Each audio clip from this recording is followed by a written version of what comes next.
I mean, I feel kind of bad because I was one of the, well, not progenitors, but one of the first that was kind of, vocal about the criticisms. I mean, I don't think there's any issues with being critical of it. It's just when you're on the 10th post about how you don't like it. It's like, okay, we can contain it all to one post. Totally. Yeah, I mean, like, if I think I commented on one that was like, "Hi, I said to somebody, can we get these posts condensed?" I just put a log to an admin, and I was like, at the end of the day, like, I just don't want to only see that in my feed. Like, I don't mind if people want to have a couple of threads about it, but like, why don't we move all the conversation to one place? It's more efficient, and it means that I can see the other cool stuff that people are talking about. I agree. Yeah, because I'm at the point where I didn't I was pretty kind of mixed about Dream Daddy, but I don't really care if anybody really likes it or doesn't like it. But when I know I don't need to know if every single member of the group liked it or are sick of hearing about it. Yeah, totally. The I'm more I exactly play the same way. Yakuza 0, the more disappointed I am. Ouch. The nice thing about this stream is this time I can actually watch the chats. Yakuza 0, the more disappointed I am. Oh yeah. Oh yeah, that's true. Ouch. Though. Do I sound okay? Oh, hello. Yeah, you sound Yeah, fine. sound Okay, fine. cool. Thanks. Hi, everybody. Hi. Hi. Latecomers. Look, Yeah. here's my cat. He's sleeping on the floor. Oh. Oh. There we go. Oh. Little tiny cat loaf. Oh. He's got a guest host. I see an Andre, but it says your mic is muted, sir. Wearing a cool Chie jumper. Hell yeah. I very deliberately unmuted my mic. I don't know why it did that. Oh. Can you hear me now? Yes. Yep. Okay, good. Yep. All right. Good morning. Good morning. Sleepy. Good evening.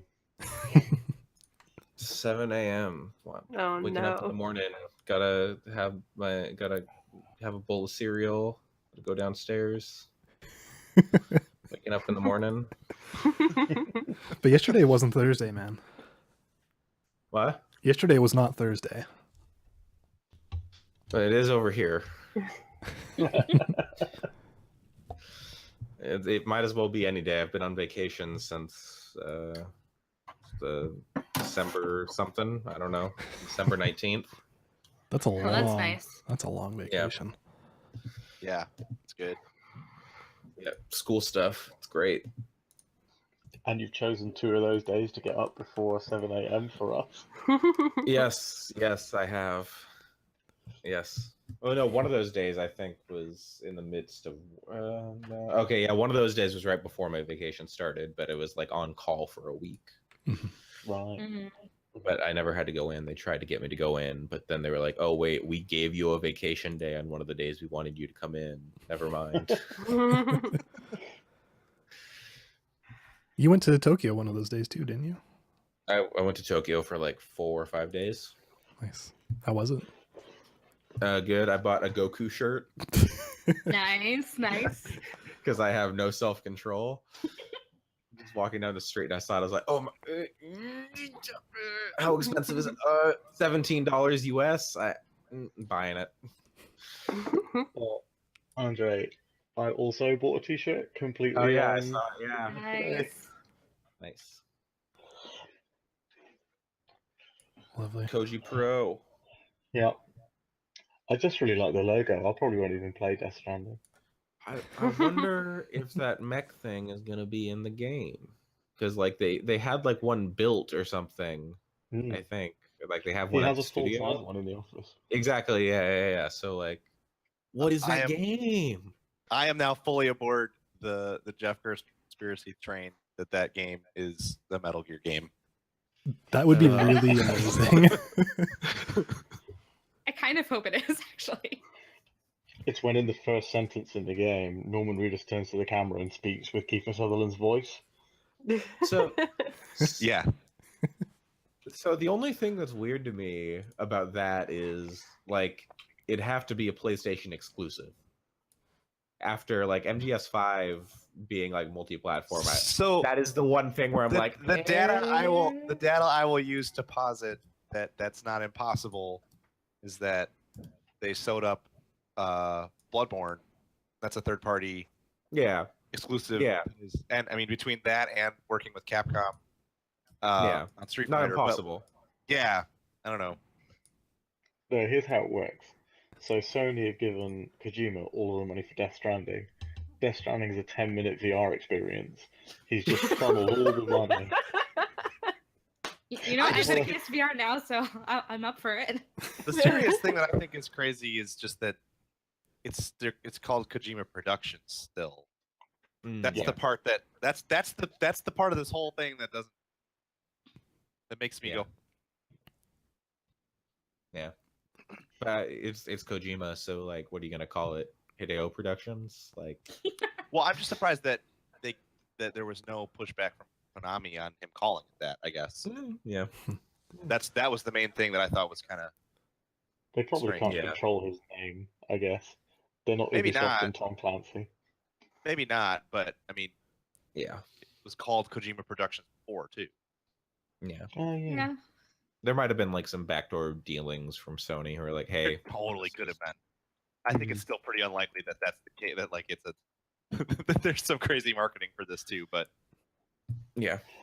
I I mean, wanna he believe hasn't gone on record and been like yeah, Konami were assholes. So maybe Well, that's he probably the thing. can't. He probably He's can't. like, yeah, maybe he's like, look, I take the name and I won't say you guys are assholes.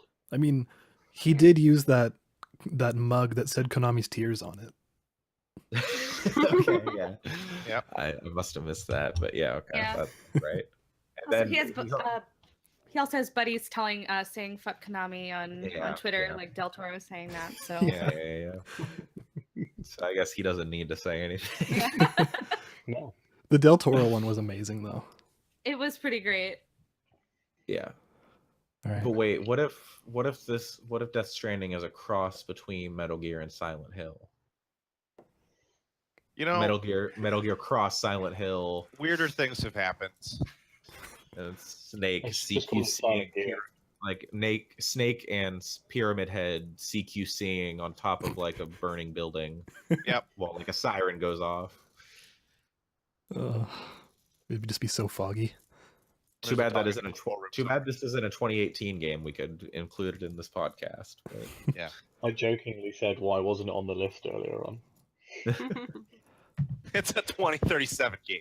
Come on. It's not coming out for 20. It's a movie and it comes out next Christmas. Guaranteed. It's a movie and you've already seen the whole thing. It's actually in the Star Wars franchise. Yeah, Oh, God, that's why Mads Mikkelsen is involved. connecting the dots here, people. Yeah. I'm Should ready to start we- whenever. Yeah, yeah, I was gonna say, should we start a podcast? sure. Yeah. Sounds good. Okay, let's starting point. Hello, everybody, and welcome to the as yet untitled podcast from your favorite friends at the Unofficial Giant Bomb Facebook group. Today you have myself, Sam Harrison, and Alex, Hey. and Alison, Hi. and Andre. Thank you very much to Andre for getting up at 7 a.m. Japan time so that I didn't have to go to bed after midnight, which is very nice of him. Erica, Hi. and finally, last but not least, Pat. So on today's episode, as it is January 2018, 7th of, as time of recording, we thought we would talk a little bit about 2018 games. We've compiled a list, we've checked it twice. Oh, it's not December anymore, you can't make that joke. Anyway, so we're going to go through all of those, but first I thought we would talk a little bit about what everyone's been playing. So does anyone have a game that they wanted to talk about? The game I've been playing most is I don't know if you guys heard of it. It's kind of small.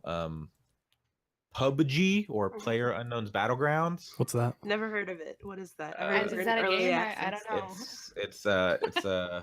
It's a early alpha release.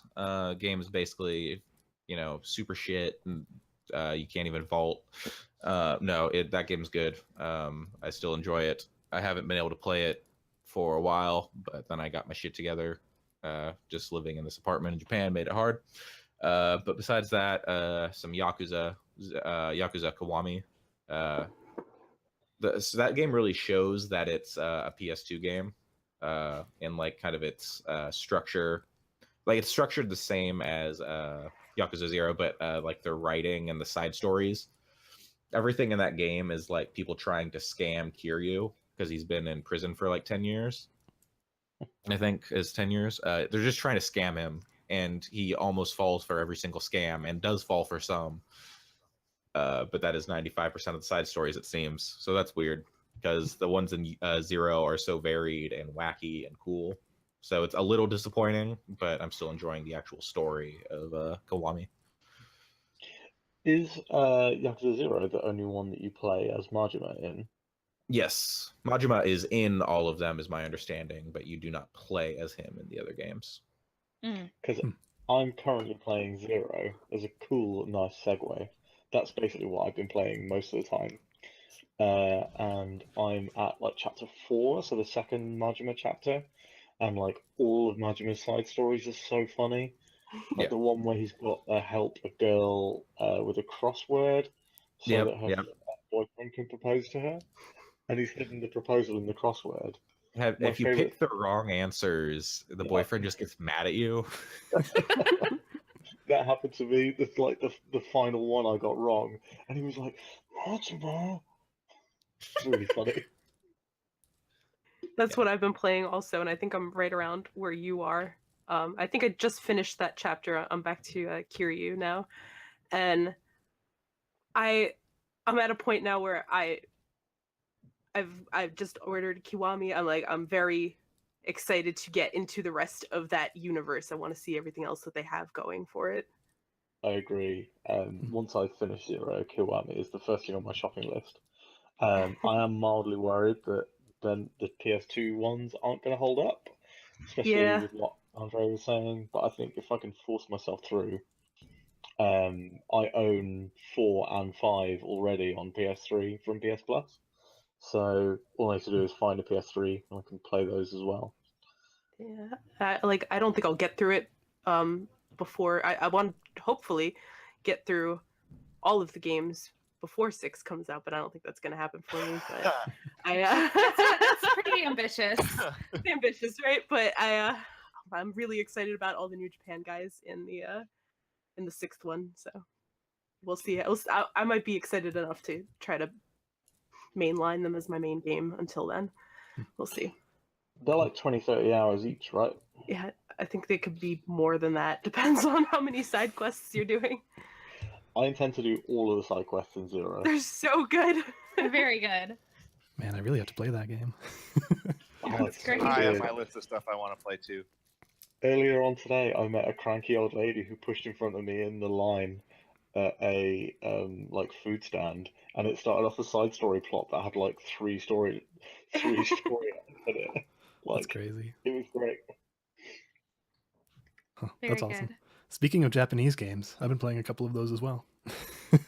I love that segue. Thank you. So I've put probably 20-ish hours into Super Mario Odyssey, and Nice. yep, got through the main quest. I don't know what you want to call it. Start to the credits, and I thought it was okay. But I think once you get past the credits, that game gets really amazing. Yeah, I agree. Yeah. I still haven't got past credits. Yeah, I think it's like I've talked to a lot of people about it, and they say they enjoyed it the whole way through. But I think I'm kind of cursed by having 100%ed every other 3D Mario before this. So, like, I kind of compare it directly to those, and I don't think I don't think the core game holds up quite as strongly to like Galaxy 2 and stuff. But I do think the post-credit stuff is really amazing. And the other Japanese game that I started and finished since we did the Game of the Year podcast was Danganronpa V3. And man, do I wish I would have finished that before we did the Game of the Year podcast. Because man, I want to talk about the end of that game really bad, but this is not the place for it, nor the time. But you guys should really play that game. It's fascinating. I think it's made 1,000 times better if you've played the previous games, but I think you could jump into the third one and be okay.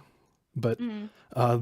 The last section, like I won't go too deep into it, but it's split up into chapters, and in the very last chapter, there's a ton of throwbacks to the old games, which I really appreciated, and it was really cool and really well handled. Well, some people would tell you it was terrible, but I'm on the side that said it was amazing. And like, you might lose a bit if you jump into that as your first Danganronpa game, but I still think it's 100% worth it. I I played own 1 and 2, so I played the first one because it was on Steam sale, and I've got the second one. And I started it, but it was right after I finished the first one. I was like, I need to take a little break from this, but I'm definitely going to go back to it. Yeah, I think they would be really hard games to marathon. Yeah, Especially because the trials can be they can be really intensive and like so obtuse. Yeah, like that was my one problem with V3 is that the trials were way better than the previous games, but they're also really, really long. Mm-hmm. So Kind of wish that game was available in some. Those games are available in some kind of a portable. Like, I wish I could play those on my iPad. PlayStation Vita. Yeah, It's true. I'm not Well- gonna find. I'm not gonna dig that out. It's not gonna Portable, happen. but not Vita. Like, I really wish I could play them on something like iPad because that's just like that's how I played Phoenix Wright was on iPad. It was awesome. Yeah. Uh, yeah, so I think Danganronpa would actually be quite good on a phone. I think so too. Though I think V3 would be kind of tough to do on a phone. You would have to play it and see why exactly. But and by the way, for people who are watching or listening and have never heard of what a Danganronpa game is, it's basically a visual novel that's a combination of Persona and like Phoenix Wright. So yeah, it's really cool. That's why it's a great game. I meant Speaking to buy of, the first one on sale, but I didn't. Sorry. Go ahead. oh, sorry. I was just gonna segue, but if you want, I have anything No, more no. to say. No, go for it. Go for it. Okay. Speaking of visual novels that are Japanese, I've been playing the Zero Escape series. Played the first two, which are 9 Hours, 9 Persons, 9 Doors, and then Virtue's Last Reward. And I'm currently working through the third one, Zero Time Dilemma.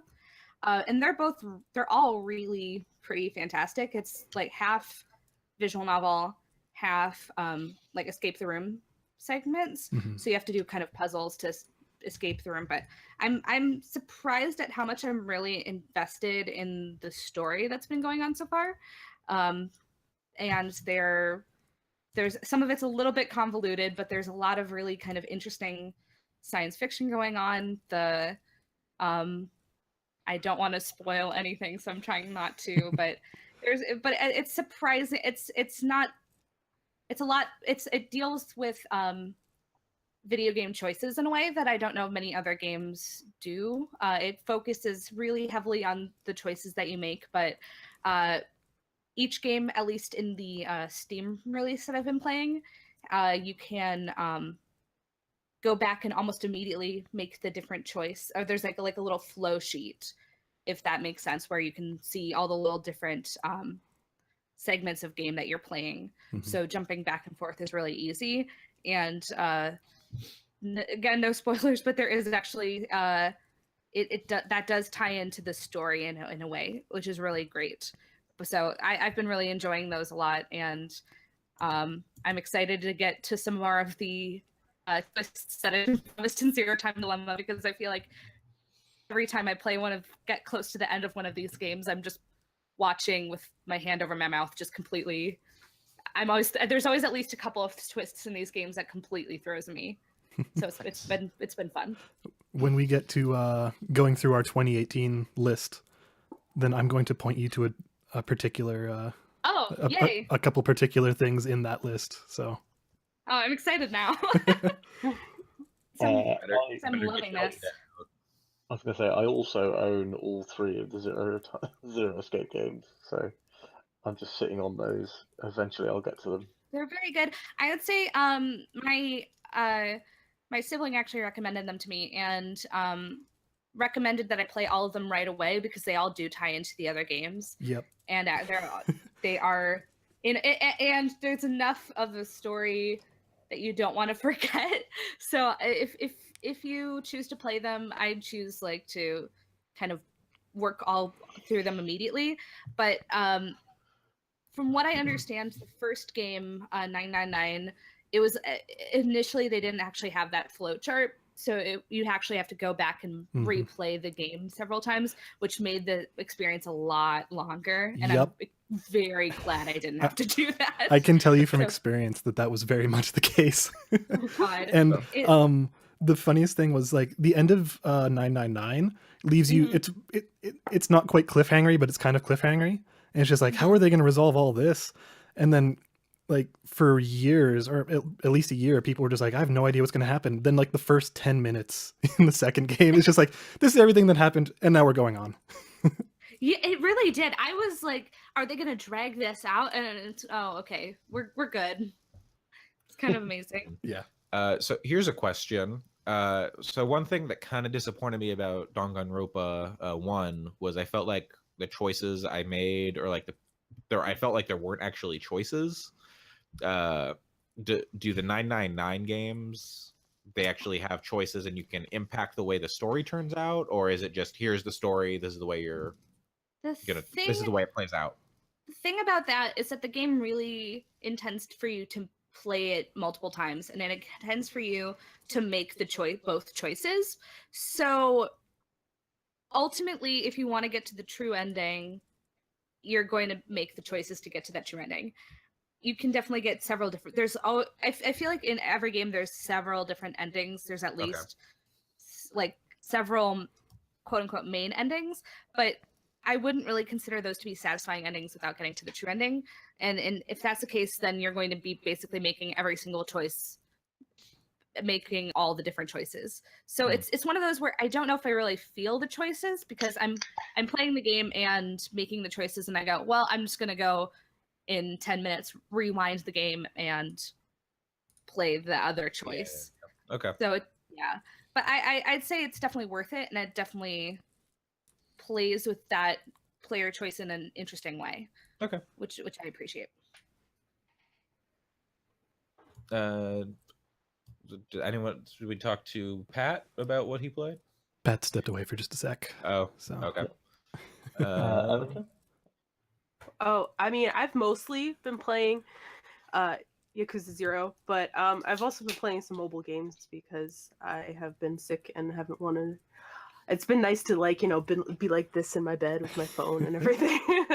But I've been playing Solitarica a lot lately. Oh, yeah. Which I didn't pick it up when it was new. I just got it now. And it's been really fun. I don't generally play a lot of roguelikes. This has been the first one that I've been having fun with, I guess. But I don't know, it's a great game. It's a lot of fun. It's simple enough that I can pop in and out of it at any time and know what I was doing before. And I don't know, I like it. The other game I played was Bury Me, My Love, which I heard about from Abby on the Giant Bomb Game of the Year stuff. And it's a game with a lot of feelings. It made me cry, but it's you know, you don't get to go back as easily as you do in other. There's no saves. You have to kind of play the whole thing over again to see the other endings.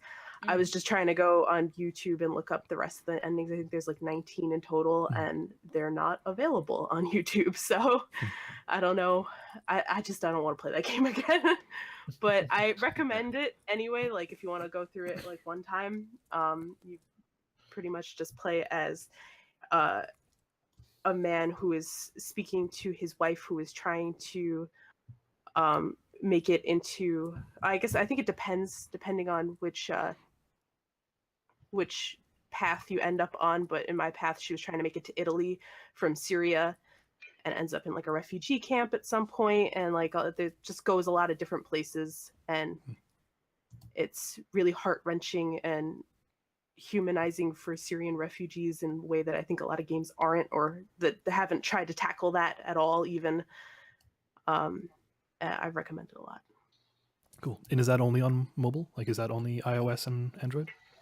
I believe so. I'm pretty sure about that. Bury Me is on Steam, I think. Oh, Is it? Seems Okay. like you'd want to play it on a phone though, because it's a phone interface for the, Yeah, the the- game. Yeah, the thing about the game too is that they have like 2 modes where you could play it in like semi real time, where she'll stop texting you for like a couple of hours at a time, and then you get like a text like maybe 3 hours later where she'll send you like the next little bit. And she has to like shut off her phone so like they don't see the light or whatever while she's being smuggled in Oh, that's really to cool. a different country. That's really cool. Yeah. Yeah, it's really effective. I recommend playing it that way. It'll probably take you about a week then. Wow. Whereas if you put it I'm gonna- on like Now, and do yeah, that. it's really good. If you're gonna play it that way. Otherwise, you can get through it in the course of a day if you take it off the real time mode. But That's it's really, really cool. effective that way. I didn't know That's that's cool. the kind of thing it was. That the immediate thought I had is like, wow, that's kind of like Majestic. There is a Mr. Robot game like that, like a promotional game for the TV show that has you do a lot of cool like extra stuff besides just texting. So like if you enjoy Bury Me My Love and you want like a goofy fun thing, try the Mr. Robot one. I'd also recommend basically the exact same style of game, Lifeline. Yes. Oh, yeah. Yeah, Lifeline There's a rocks. guy, basically, you get messages on your phone that are text messages from a guy who's crash landed on a planet. And he's like, oh, what do you think I should do? Should I should I wait until night before I go out and search, or should I go out now? And all that sort of stuff. And there's like hundreds of different endings, and it was really absorbing. I got it originally because you can play it through the Apple Watch, so it literally just pops up a notification. That's It's like, what do you want me to do, 1 or 2? And I was like, well, yeah. And so I just got it when I got my Apple Watch to play with it. But I really enjoyed the game, and there's no option to play it any other way than in real time. Cool. That's really awesome. I would. And there's a sequel. I think there's 2 sequels to it. The last also recommended in that vein. Phone is very. That's another cool like interface game. A little bit. Uh-oh. Oh, I think we're losing you a bit, Pat. It's very very pretty. We lost you a little there, Pat. What were you recommending? Oh, it's a game called A Normal Lost Phone. Yeah. Yeah, it's another cool game in that vein. I really enjoyed A Normal Lost Phone. I'd say that it's like very similar to is it called Her Story, the detective game? Yep, Her Yeah. Story. Yeah. So like it's basically like a fake phone interface, and you're searching through it to try and find what's happened to the owner of the phone and why they've lost it. Also, They've done a second one. Sam, that it I looks like haven't there's played yet. games actually. I'm looking at them now. I've only played the first one. I have the second one. I downloaded the second one and started playing it, but I will say I Looks lost like there's interest about in a that dozen one. of them. Wow. jeez. I Yeah. can really, really recommend the first one. I expect there's a million because they're super easy to make. Yeah. Because literally you play it through your notifications a lot of the time, so it'll just pop up on screen, and like you don't even have to unlock your phone to carry on playing the game, which is really cool. Also, you were talking about Solitaire. I meant to say, I'm a huge fan of 2 iPhone games. One that I play pretty much every day called Flip Flop Solitaire, which is just a really, really well-made solitaire game. And it's got like achievements, and it's got like really addictive metrics. And then the other one I would say is Miracle Merchant. So I don't know whether anyone's seen it, but basically it is you have cards which are different colours, and you combine them to make a potion for people who come into the shop. The artwork's really, really cool, and that's mostly why I think it's great.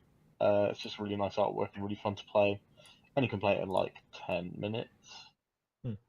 But I'm just trying to see if I can pull it up so I can show you guys very quickly. Like, the artwork is like all Ooh. hand drawn Ooh. style, and it's Nice. really cool looking. I like how for this first podcast of the year, we're recommending text-based things and solitaire. And I definitely think all of the games I'm recommending, except for Flip Flop, came out in like 2014. Yeah, well, Yakuza Kiwami, baby. Yakuza 0. Yakuza Kiwami. Do they have the original American voiceover by Michael Madsen? No. And what is it? Quentin Flynn, the voice of Raiden, is not Majima. Disappointing, I'm not playing it.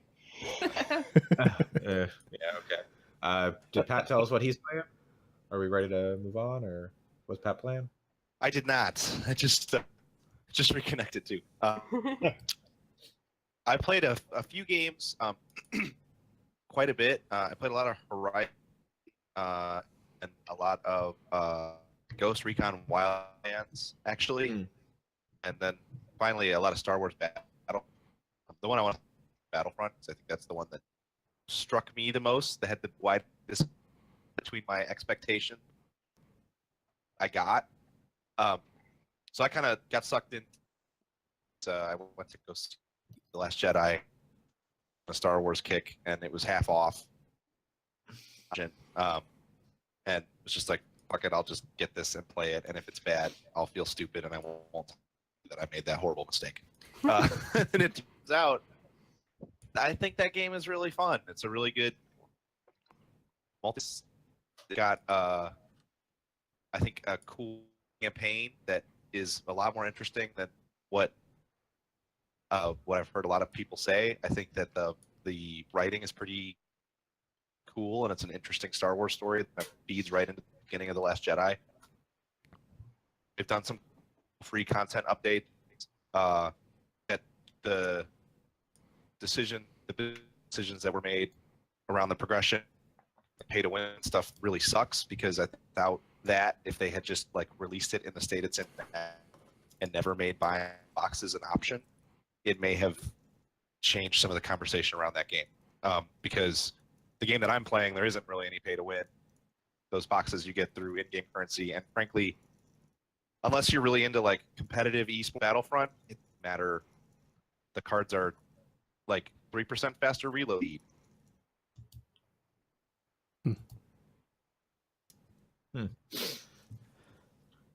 Does it play better than Battlefront 1? Oh, I think we lost I think we him. lost Pat again. Okay, wait. Is he playing the? I guess. Well, you talk about loot boxes, so I guess he's playing the EA Battlefront 2. But you guys saw that Battlefront 2, the original, is getting patches on Steam. Oh, is it really? Yeah, like it's gotten 2 Nice. patches in like the last 4 months. Really? I didn't see that. Yeah. That's crazy. I haven't looked into what they're doing, what the patches actually are, but it's gotten a few patches. Patching in loot boxes. You're not allowed to play a game called Battlefront 2 without loot boxes. We'll get him on the back end. I feel like what Pat's saying is similar to like my feelings having seen Justice League.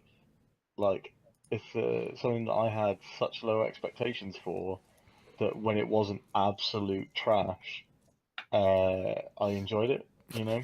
Mm. Maybe. Tempered expectations. Yeah, I've often found that low expectations can make me really enjoy something.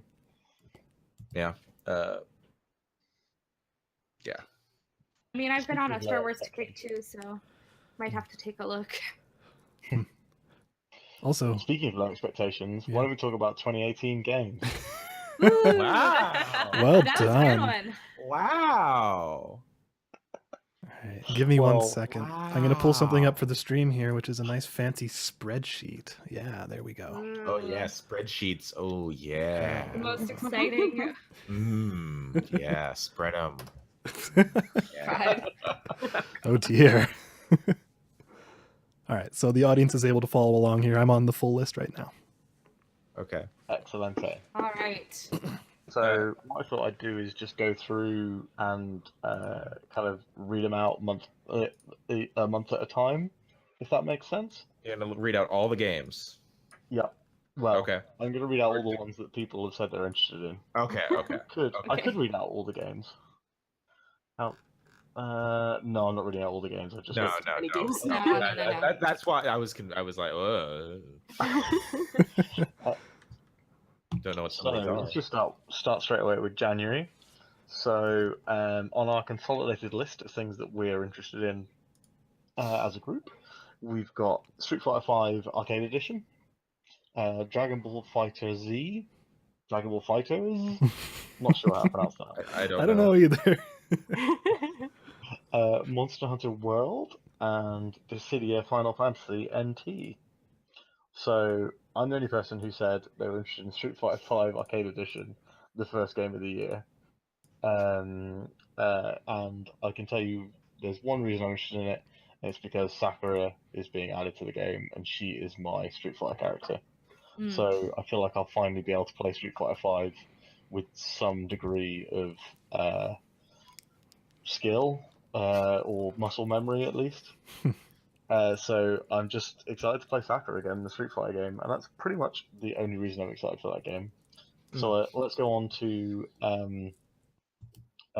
Dragon Ball Fighter Z. We've got Yeah. our resident Dragon Ball Yes. Goku Andre. I've been watching Dragon Ball Super so I can get caught up with who all these new characters are before the game comes out. And that game it looks really good. Like in motion, it looks really good. It's Dragon Ball art style, so it's like, yeah, you know what you're getting.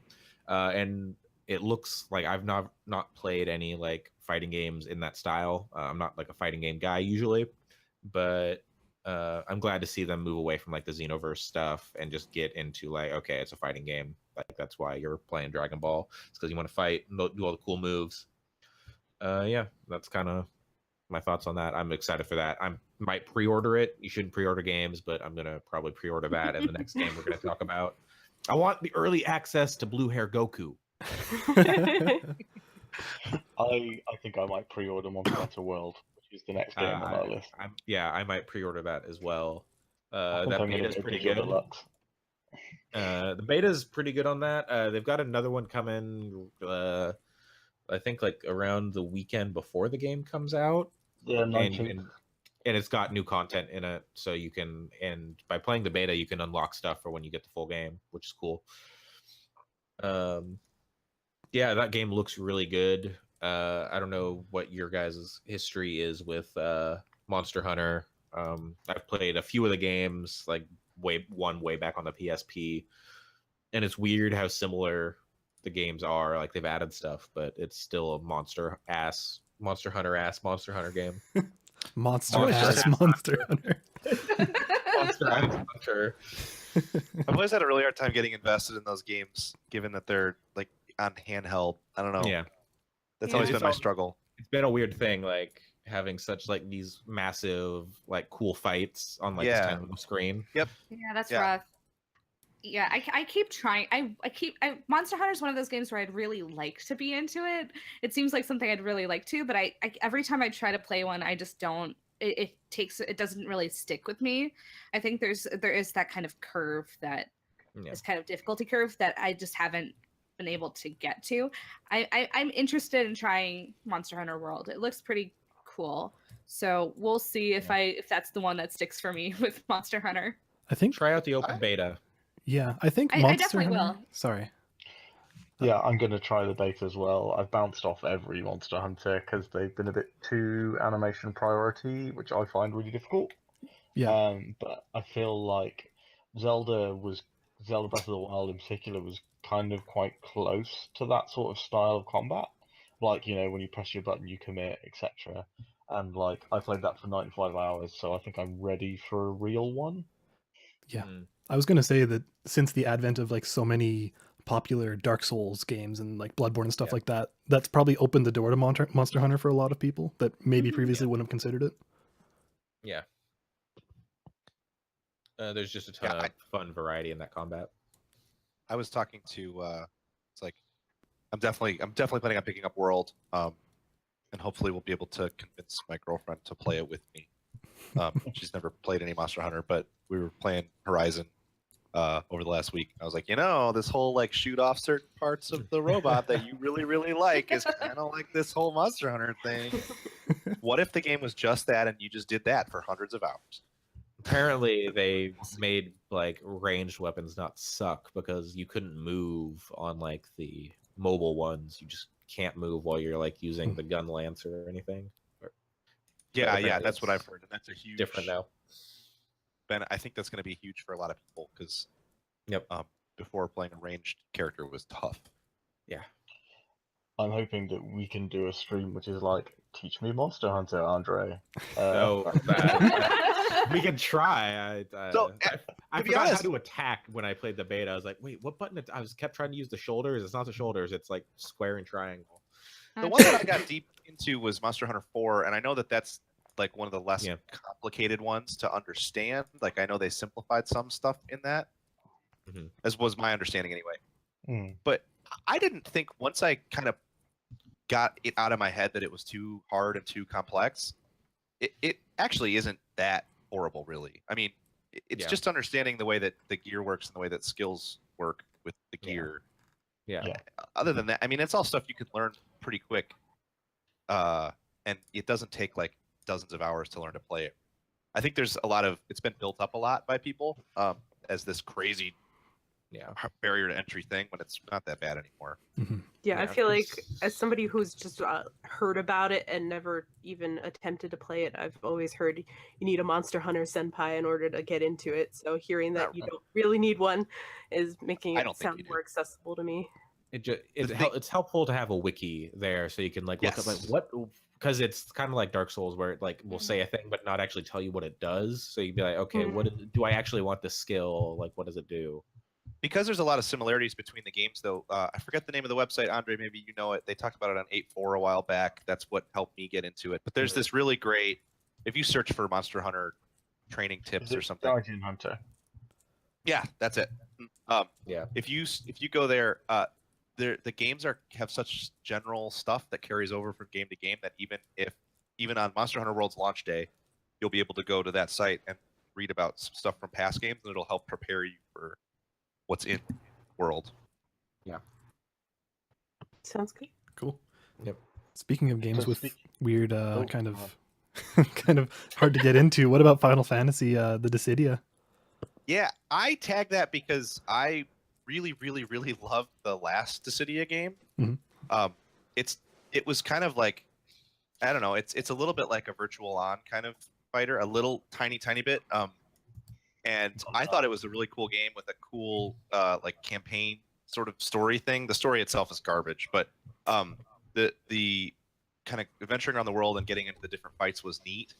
And I kind of have been more into the later Final Fantasy games. I didn't play it, like I have never played Final Fantasy VI. That's my big gaming shame. But don't worry, sorry,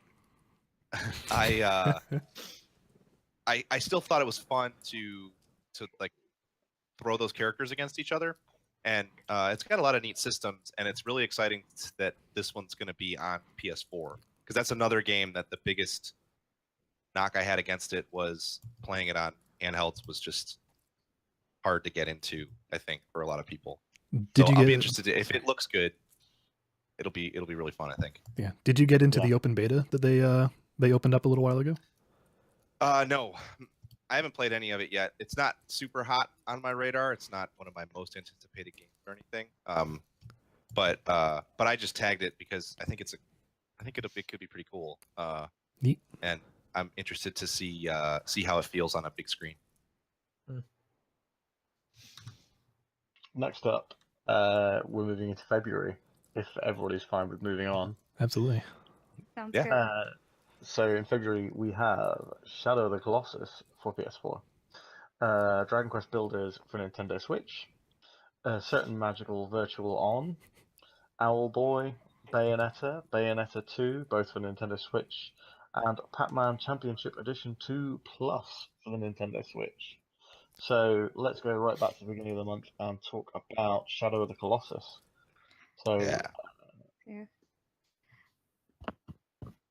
I'll replay that on whatever system they port it to. So You- I never finished it, the original PS2 version of it. I played like half of it and remember really loving it, but I don't know why I never finished it. It's one of those games that I look back and go, why didn't I play through the rest of that? But I didn't care that much about the re-release, and then I saw the visual upgrade in some trailers, and that immediately was like, okay, I'm gonna play it Who- again. Who's handling the port of that? Because I know it's not Team Eco. Oh well, Let's see. then I have no It idea. looks like, I just pulled it up on Wiki, and it looks like Blue Point, and they developed the earlier yeah. remaster. Oh, okay. They do That's- good work. Yeah, that They're- makes sense. They did the Metal Gear Solid HD collection, and that is Oh, that's a good collection. that is a good upgrade. Okay. And the visuals, Yeah, I wonder how much of this is they spent so long on what's Last Guardian? Trico Last game. Guardian. Last Guardian. They spent so long on that and like upgrading the tech and stuff. They're like, we need to get our money out of this. Just like a game that comes out maybe in March from another company. So they're just like, we need to like do something with this tech, and Shadow of the Colossus made the most sense because Mhm. it's got Maybe, but- furry stuff in it.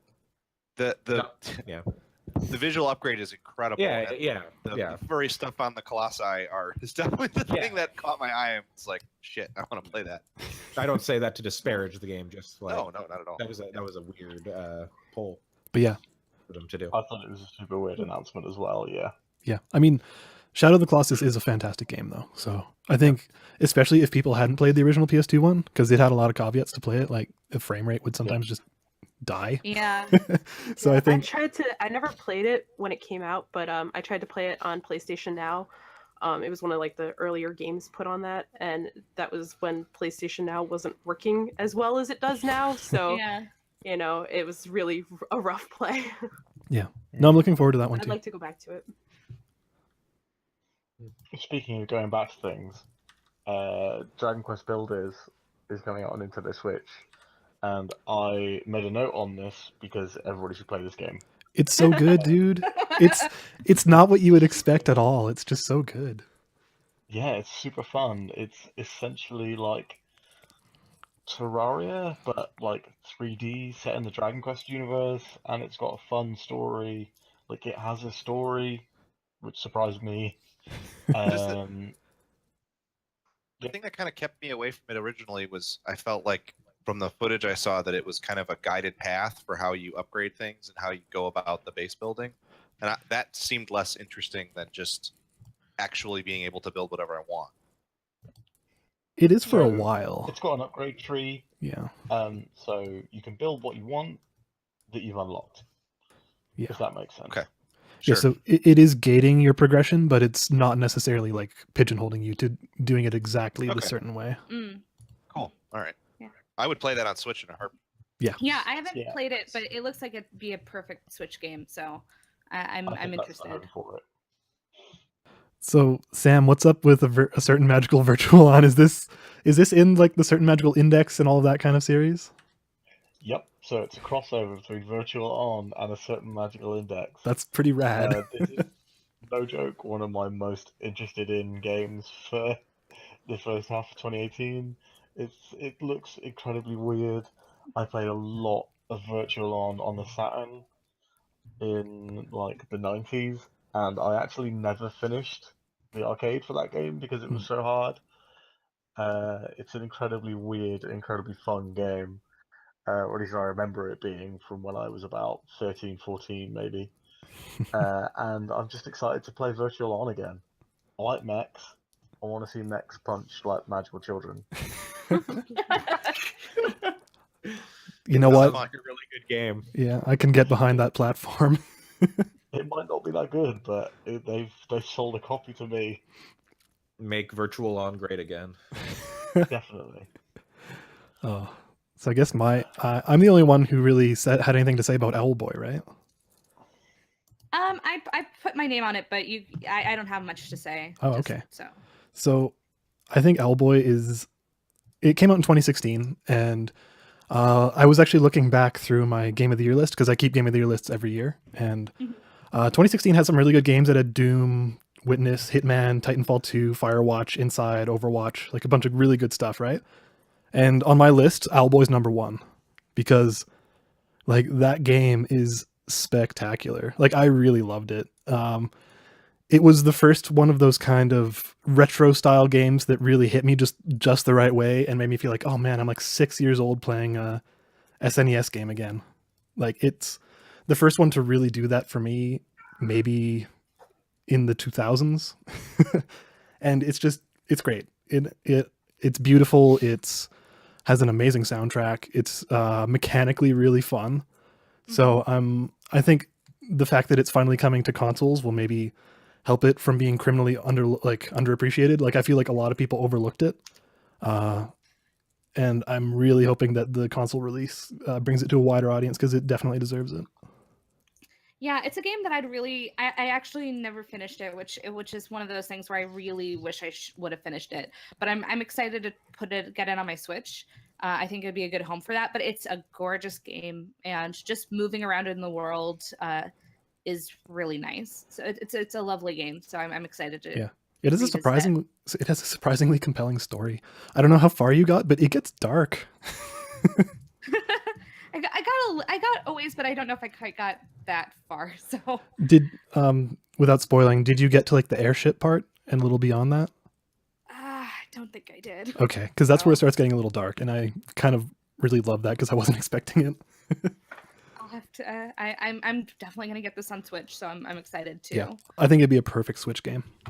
Yeah. Anyways, Speaking that's of all. getting things on Switch, there's 2 Bayonetta games. Oh, Hey. yeah. I'm excited. Wait, before we go on that, I've- sorry, quick Spent the question. majority Is of that Owlboy segment thinking of a good segue. I have a quick question. So we have Bayonetta 1 and 2. Is 3 not out this coming year, or is it the next one? I believe it's out this. I think it's out this year, but they don't have a date on it. Okay. Yeah, they've never said 2018, but there's Okay. a lot of posts on the Switch Reddit saying late 2018. Okay. Yeah, Sorry. so if Yeah. there's a direct later this month, but I don't think has been confirmed, but is theorized to be happening. Usually they do one in January. Mhm. They might give us a date on Bayonetta 3. But I still never played Bayonetta 1 for some reason. I got Bayonetta. I haven't played any of them. Yeah. I got Bayonetta 2 on the Wii U because I bought a Wii U at one point. It was on sale. I worked at Toys R Us. I got a discount, whatever. Bayonetta 2 is real good. Yeah. So, and it is great that they putting it out again so more people can play it because that game's a lot of fun. Yeah. And I'll finally play Bayonetta 1 because I've wanted to do that forever. Yeah. That's interesting because I'm the opposite, where I played Bayonetta 1, but I never played Bayonetta 2, even though I had a Wii U. So I really had no justification for not playing Bayonetta 2. But I'm really excited for it to get onto Switch and then play Bayonetta 3 because those games are fun. Bayonetta 1 was really fun. So I'm excited to play Bayonetta 2 and get pumped for Bayonetta 3. Yeah. Those There's games. a part in Bayonetta 2 where if you wear the Star Fox costume, the jets that you're standing on turn into our wings. Oh my That's God. pretty good. That's amazing. Yeah. Those games are great. Those games are kind of like platinum at the very best. Yeah. Yeah. Yeah. They're just ridiculous, but also just really gorgeous and just fun to play. Those are the games that made me sad that the combat in Nier didn't like make me as happy as those games. Do those games have any kind of like upgrade or like It's like combo stuff, kind of like Devil May Cry. You're unlocking like Yeah. more combos and okay, unlocking more stuff? Because I had never I've like never ever been compelled by a character action game before, really. And the thing that I liked Nier's combat, I think, more than most people, because I like the chip system a lot, and that's always been what's missing for me. But I like Devil May Cry. Okay, I played the first 2 of those and thought they were. Did you play the newest Good. one, DMC? No, I didn't. I love DMC. well, we can get into Devil May Cry a little bit later. And yo, But Pac-Man. first- How about Pac-Man Championship Edition? Allison? Yeah, Yeah, I put that on there. I actually haven't played Championship Edition 2, but Championship Edition DX Plus is actually a surprisingly good game. I played it on PC, and it's really fun. It's really fast paced. I've never been like a huge Pac-Man fan. It's not the game that I kind of gravitate towards if I'm playing something kind of an old school arcade game. But DX Plus was really fun, and so having that on Switch sounds amazing. So That's like a great boot it up when you're just like sitting. Oh, you got 15 minutes to kill on a break or something. Fire up pack. Oh yeah, those both of those are really really good. Yeah, and so I'm really excited to be able to just bring that up and play it on the bus or something. I think it seems like a perfect game when you have a little bit of time to kill, but you want to play something pretty compelling and that you don't need to spend too much time thinking about. So pretty too. It's surprisingly pretty. Beautiful, yeah. I got it in a bundle, so I didn't know what to expect, so I just pulled it up. I was like, okay, it's Pac-Man. Let's just try this game, and I wasn't expecting anything, and I really enjoyed it. Man, yeah. As long as it has like as pumping of a tune as the original DX, you know, that main menu music. As long as it's got something like that, I'm in. I feel like I heard that Championship Edition 2 wasn't as good as there was something weird about it. That's what I heard too. Made it not as good, but so I looked it up on Steam actually because I was like, I thought I heard that, and it looks like a lot of it is some weird optimization stuff, and it wasn't running super great on certain PCs that could run Championship Edition, the first Championship Edition. So I'm hoping having it on console will make it at least a little bit more stable. I think it had similar performance issues at launch on PS4, which was what really tanked it when it came out, because that game performance, it has to be perfect. Yeah. So I mean, it could. I think they fixed it on PS4 though. I can't remember for sure. Yeah. Hopefully, it'll be better on Switch at launch, but I don't. It's not something that I necessarily need to get at launch either. Yeah. It's just something that sounds like it'll be a good time for a Switch. And that brings us to March. So in March we have 4 games confirmed. It is Steins Gate Elite bracket A bracket.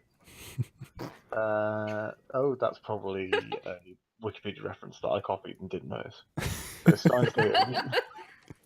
You don't know with Steins Gate, they really could be anything. Given Japanese titles, I would not be surprised if that was part of the title. No, exactly. And Yakuza 6, The Song of Life, A Way Out, Ni no Kuni 2, Revenant Kingdom, and Far Cry 5. So it looks like a lot last of minute entry. On the same day. Last minute entry, Devil May Cry HD Collection. I just didn't want to be a liar when I said we will get to Devil May Cry. So it comes out in March 13th. If you like Devil May Cry, I guess. But it doesn't have DMC, I don't think. It just has 1 through 4. Also, it's missing the best Devil May Cry game. Okay. Yeah. I mean, I agree. Devil May Cry 4. Actually, I've only played 4 in DMC, so I cannot say. I love DMC. It's so great and so weird. It's a good game. It doesn't come out in 2018, so I won't talk about it anymore. Yeah. So, Alex, tell us about Steins Gate. I think I'm super psyched for the fact that Steins Gate is coming to the Switch. I think that is the perfect place to play that. And Allison, this is the game that I was going to recommend to you. Yay. Because if you like stuff about like weird timelines and just the story that's like really crazy, Steins Gate might be the one for you. Okay, I'm excited now. Yeah,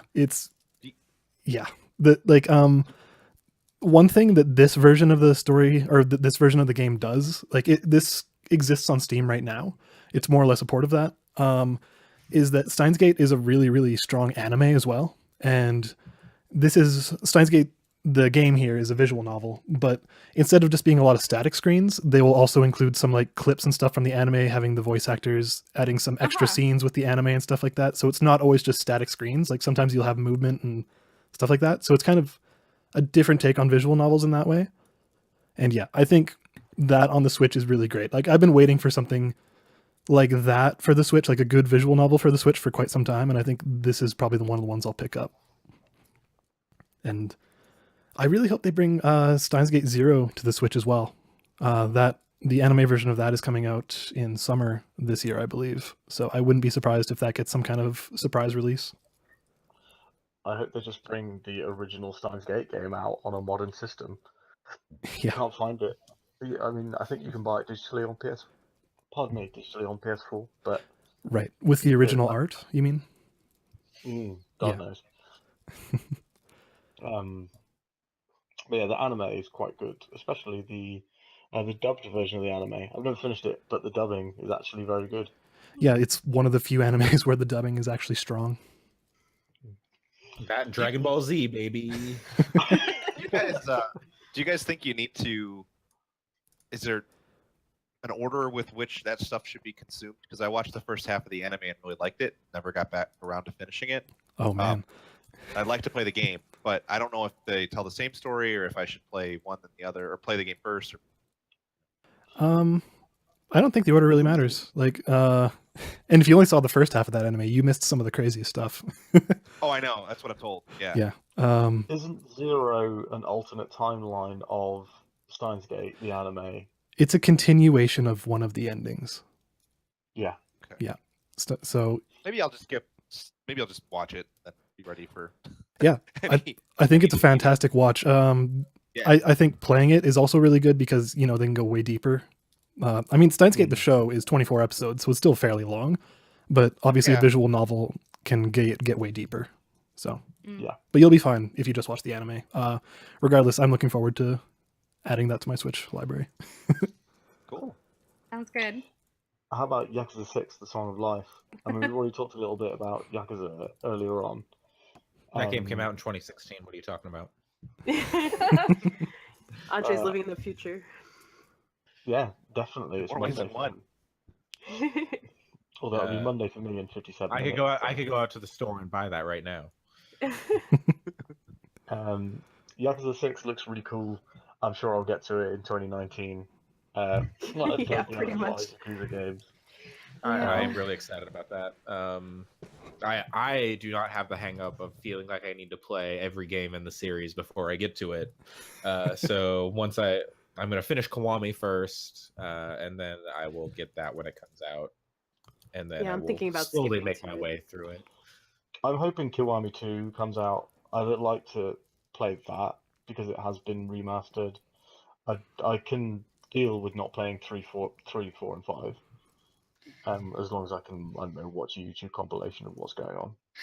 Yeah, I'll that's one of those games where I really like Zero, but I'm still nowhere near finishing Zero. So we'll see when I get to 6 or even Kiwami. I'll play anything they put New Japan wrestlers in. So Yeah. I'm very excited. Yeah. Kiwami 2 just came out a month ago here in Japan. So it might be a while before it gets a Western release. Yeah, probably. The Yeah, English see, localization based on previous games. Yeah. Like I said, It's usually like 6 months. isn't came it? out like 6 came out 2 years ago. yep. See you in 2020, Kiwami 2. Yeah, Um, basically.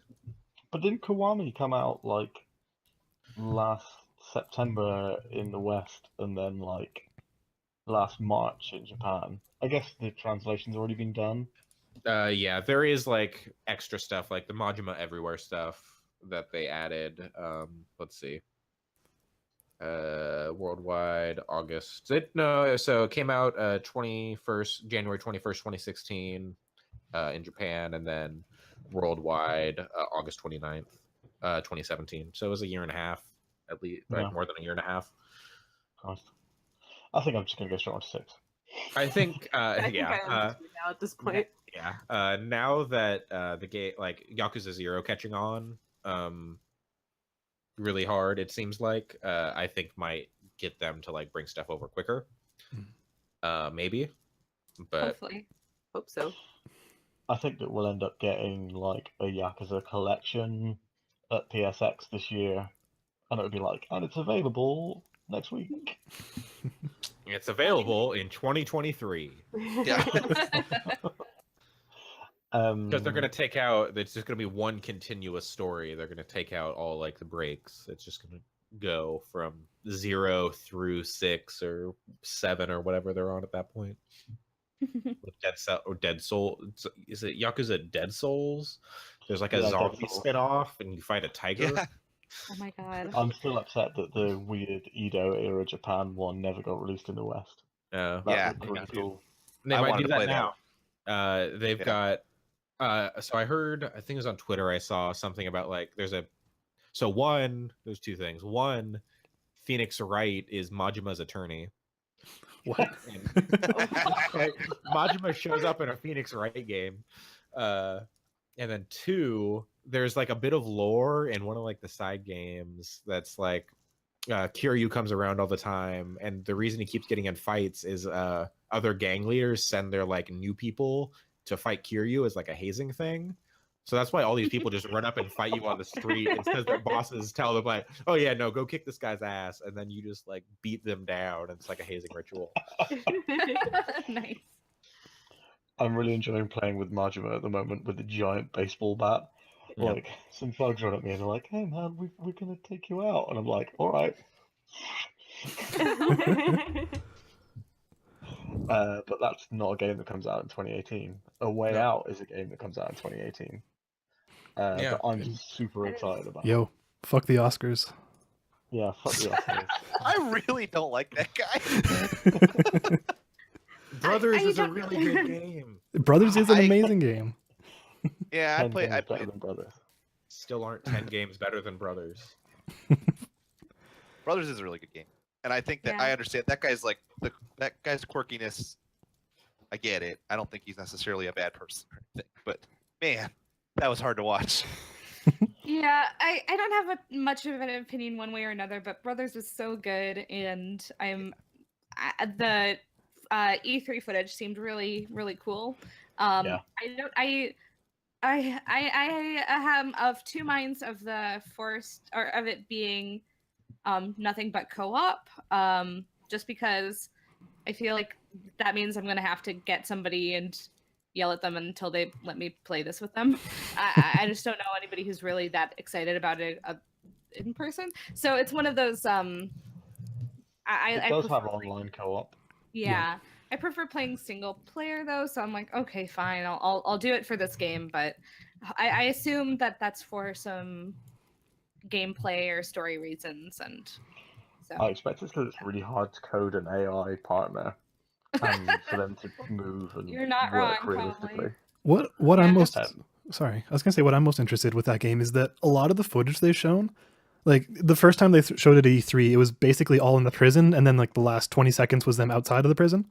But like the last time they showed it at the Game Awards, it was like none of it was in the prison. So I'm curious about how much of it like what's that split in the actual game? Yeah, I don't know. I'm really hoping that it's like 90 minutes, 2 hours long. I want to be able to play that whole thing like a couple of times.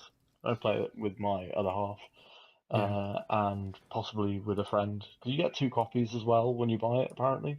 Oh, that's good. Yeah. Oh really? Oh, yeah. Oh, I didn't know that. That's It comes cool. when you So buy you it, can- it comes with yeah. a code. You can give it to a friend who doesn't live with you. That's awesome. That's nice. All right. I guess Sounds good. yeah, I I guess- have a new date game. Great. I haven't seen anything of that game. The E3 footage was cool, but I guess I didn't. I'm still not sure I get it because I watched it a couple of times and I was kind of like, it's a co-op adventure game, and I don't know that I understand. Like, I understand it why it's as like revolutionary as he seems to think it is, but it Yeah. looks interesting. If it's 2 hours long, I don't know what they're how they're positioning it in terms of pricing and stuff. But I think it's meant to be 4 hours long, I have to say. Yeah. But I just want it to be 2 hours long. sure, Yeah. 4 hours long. Yeah, I'm not sure about that either, but I thought I don't know. I really loved Brothers, and I thought it did some really interesting Beautiful things. game. Yeah. Especially with the whole 2 thumbsticks and the ending, which made me cry. So I thought I'm at that point where I have no idea how it's going to play, but I kind of want to trust It's it. very- because of Brothers. It's very interesting to play Brothers as a co-op game. I don't know if anybody's done that. Oh no. I played it with my brother and like controlled, like we each took half of the controller, and it's a fascinating Oh my like god. experiment in control. That's really We didn't cool. play the whole game, but That part with the rope and the swinging. Oh God. I'm sure parts of it that just wouldn't work that way. But we played for a little bit, and it was a very interesting thing. Man, You could certainly do it. I'm just that seems like it'd be a really tough part. Yeah, I feel like It's been a that while since game. I feel like Brothers would be a really good Switch game if you're doing the separated Joy Cons.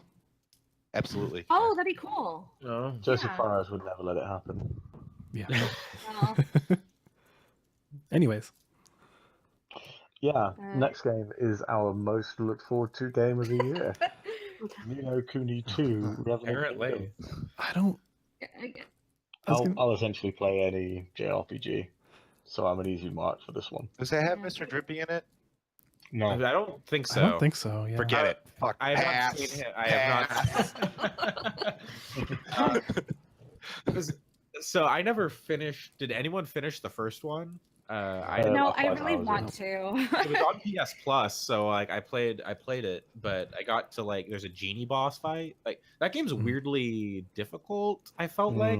Yep. I So- don't know. It was weird.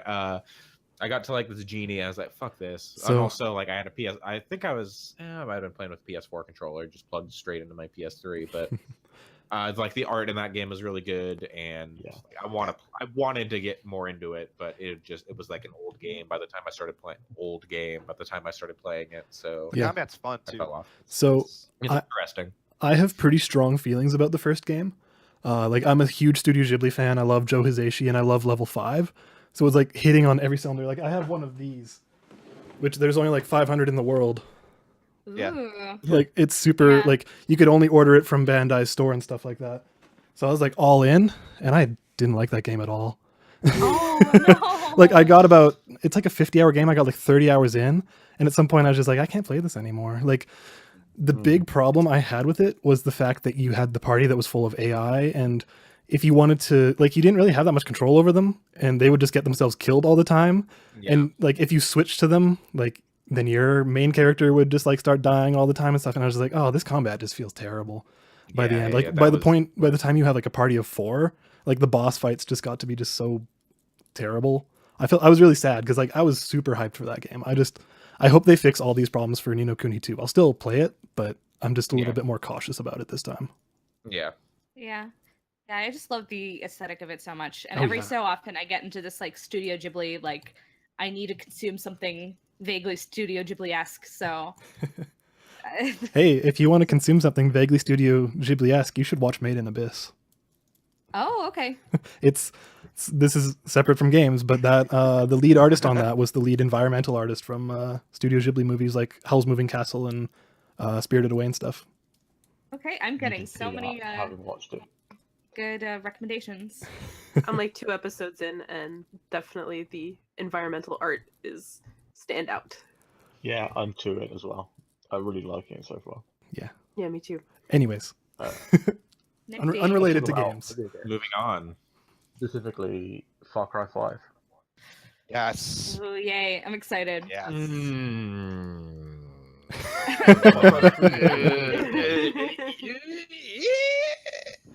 So I've decided that I'm the only that like Ubisoft games are perfect and that I'm the only one who understands that and that everyone else is crazy. Ubisoft makes the game. My 2016 game of the year, so I'm with you.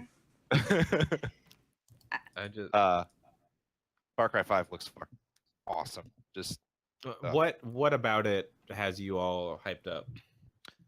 mostly shooting alt-right people in Montana for 20 hours.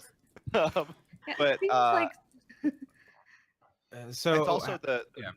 co-op for the whole game, the big thing too. I think that's really Mhm. cool, and that's Okay. part of why I'm so excited about it because I have somebody to play it with. So Mhm. I think without that, I probably wouldn't be nearly as hyped about it. Okay. yeah, I really enjoyed Far Cry 3. I didn't play as much of 4, but I really 4 is good too. 4 I need to play more of 4, but I didn't. But I think part of that was also because I'd really gotten into 3, and then I played 4 not too long after it. So I was like, okay, I'm Yeah. a little bit Far Cry out, but the setting for Far Cry 5 seems really interesting. I'm really excited that they're kind of leaning into that that setting, and Yeah. if it's going to be fairly similar to the Far Cry 3, hopefully making some adjustments and changes, and in the setting, I'm going to be really excited. Did anybody here play or like Far Cry Primal? I didn't.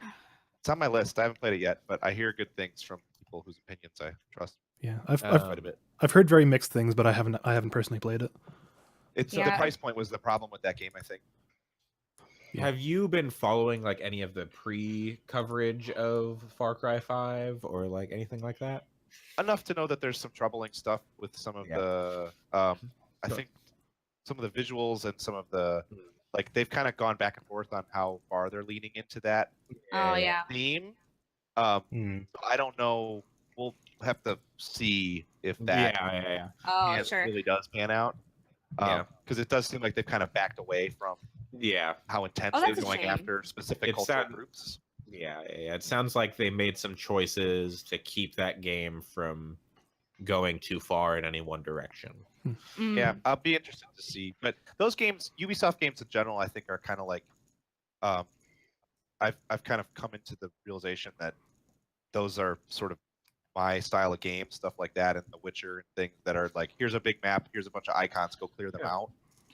Yeah, there's something really satisfying, especially like just the kind of gameplay loop of like Far Cry 3, where you're finding that new tower and then you have all these things come up and then you have to kind of clear it out. It's I don't know if it's necessarily the best method, but it's really fun and it's really kind of addicting. So well, they changed that up for Origins a bit, so maybe they'll a little bit. Maybe they'll change it up for Far Cry 5. Could be. see. They're kind of gaming junk food in a way, but Yeah. I like it. Exactly. I wouldn't even say that, but yeah, I don't know. There's just something about I will believe it when I see it for Far Cry 5. Fair enough. I hope that game sticks its landing and does cool stuff. Yeah. I'm just we'll see. Yeah, definitely. I'm interested because I love Justified, and it just looks like Justified the game. Yeah. So, give me all of that. Well, and they always set their big open worlds in, and this is very much a people in the like for me like being in the U.S. thing, but they always set their games in like Ghost Recon is in Bolivia, and Assassin's Creed games are always, of course, all over the world. So it's interesting. It'll be interesting to see what their take on rural America is. I think. Yeah. Well, you Americans got an Assassin's Creed game before I did. That's true. Well, I mean, True. your Assassin's Creed was better than our Assassin's Creed, so By far, yeah, like by like a wide, by a very wide. mile. Syndicate was actually good, so That wasn't hard though. So Man, this podcast made me think about Assassin's Creed 3. Oh, Yeah, man. Oh, Connor wasn't a bad character, at least. no, No, I it's didn't that like it at tutorial. all. Really? That felt bad that tutorial he- is like 25 hours long. Yeah, we should do a full podcast episode about how Assassin's Creed is like in my 3 favorite series ever. We should do a full podcast about how bad Assassin's Creed 3 is.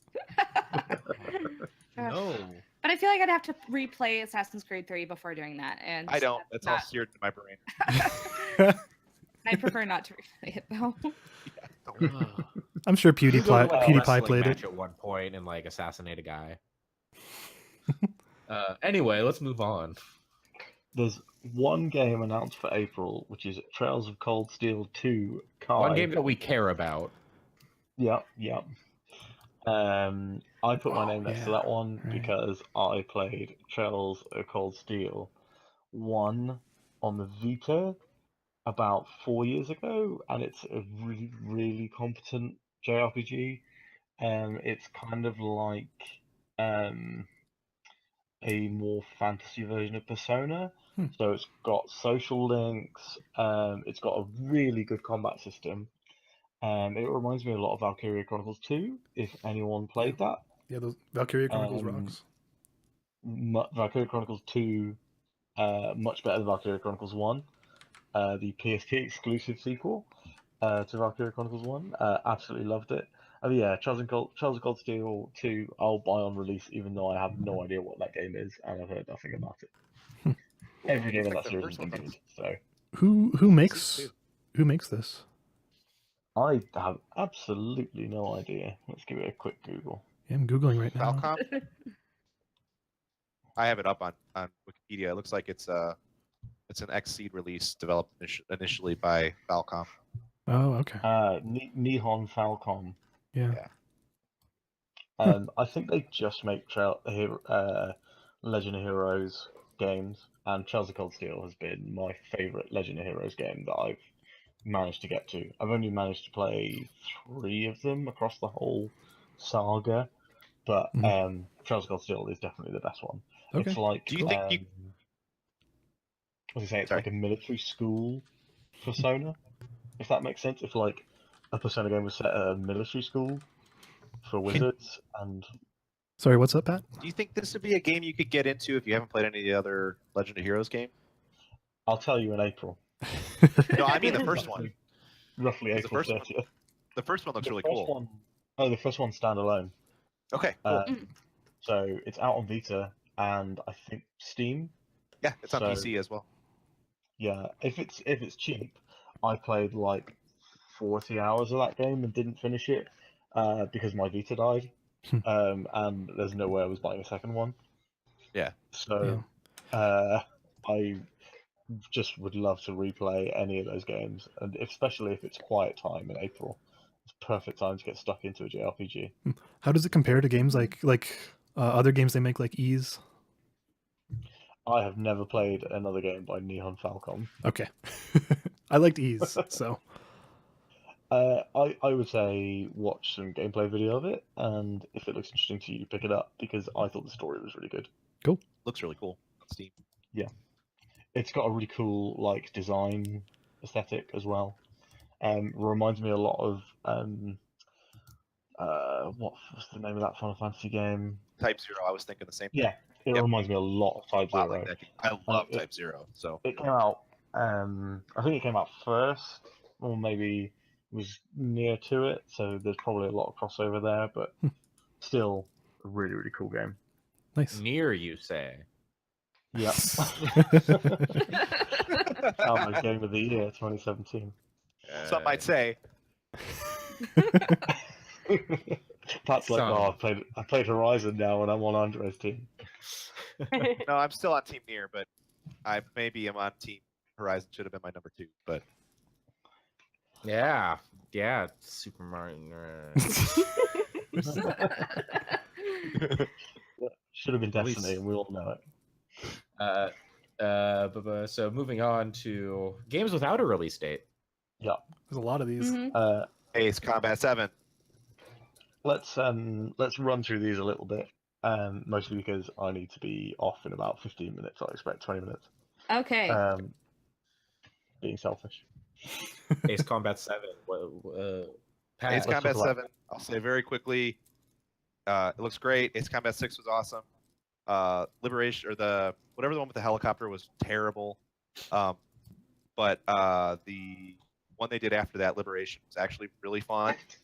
The problem with it was that it was set on Earth and not in their weird world Eurasia timeline, which is fucking great. It's really cool. Just go back and play the ridiculous anime fighter plane stories in all of the other Ace Combat games. So I'm really excited to see Ace Combat come back as in that original setting. Those stories are always bonkers and a lot of fun to play. And they the last one had really cool multiplayer too. So it'd be cool to have a cool arcade flight combat game with good multiplayer again. And I feel like, isn't Ace Combat 7 the one that's playable fully in VR on PSVR? I believe so. Yep. no. So interesting. For I'll admit PSVR some of the early owners. footage on Ace Combat 7 looks a little. I wasn't super thrilled with it, but it's really early, and I saw like 30 seconds of gameplay, so hard to judge too hard. Okay. So up next on this list, I've got 3 games with Andre's initials next to them. Wait, what about Anthem? Yeah, I put a Anthem. question mark next to Anthem. Let's go for Anthem then. Yeah. I'm hyped for Anthem. That game Yeah, doesn't it's- come out this year.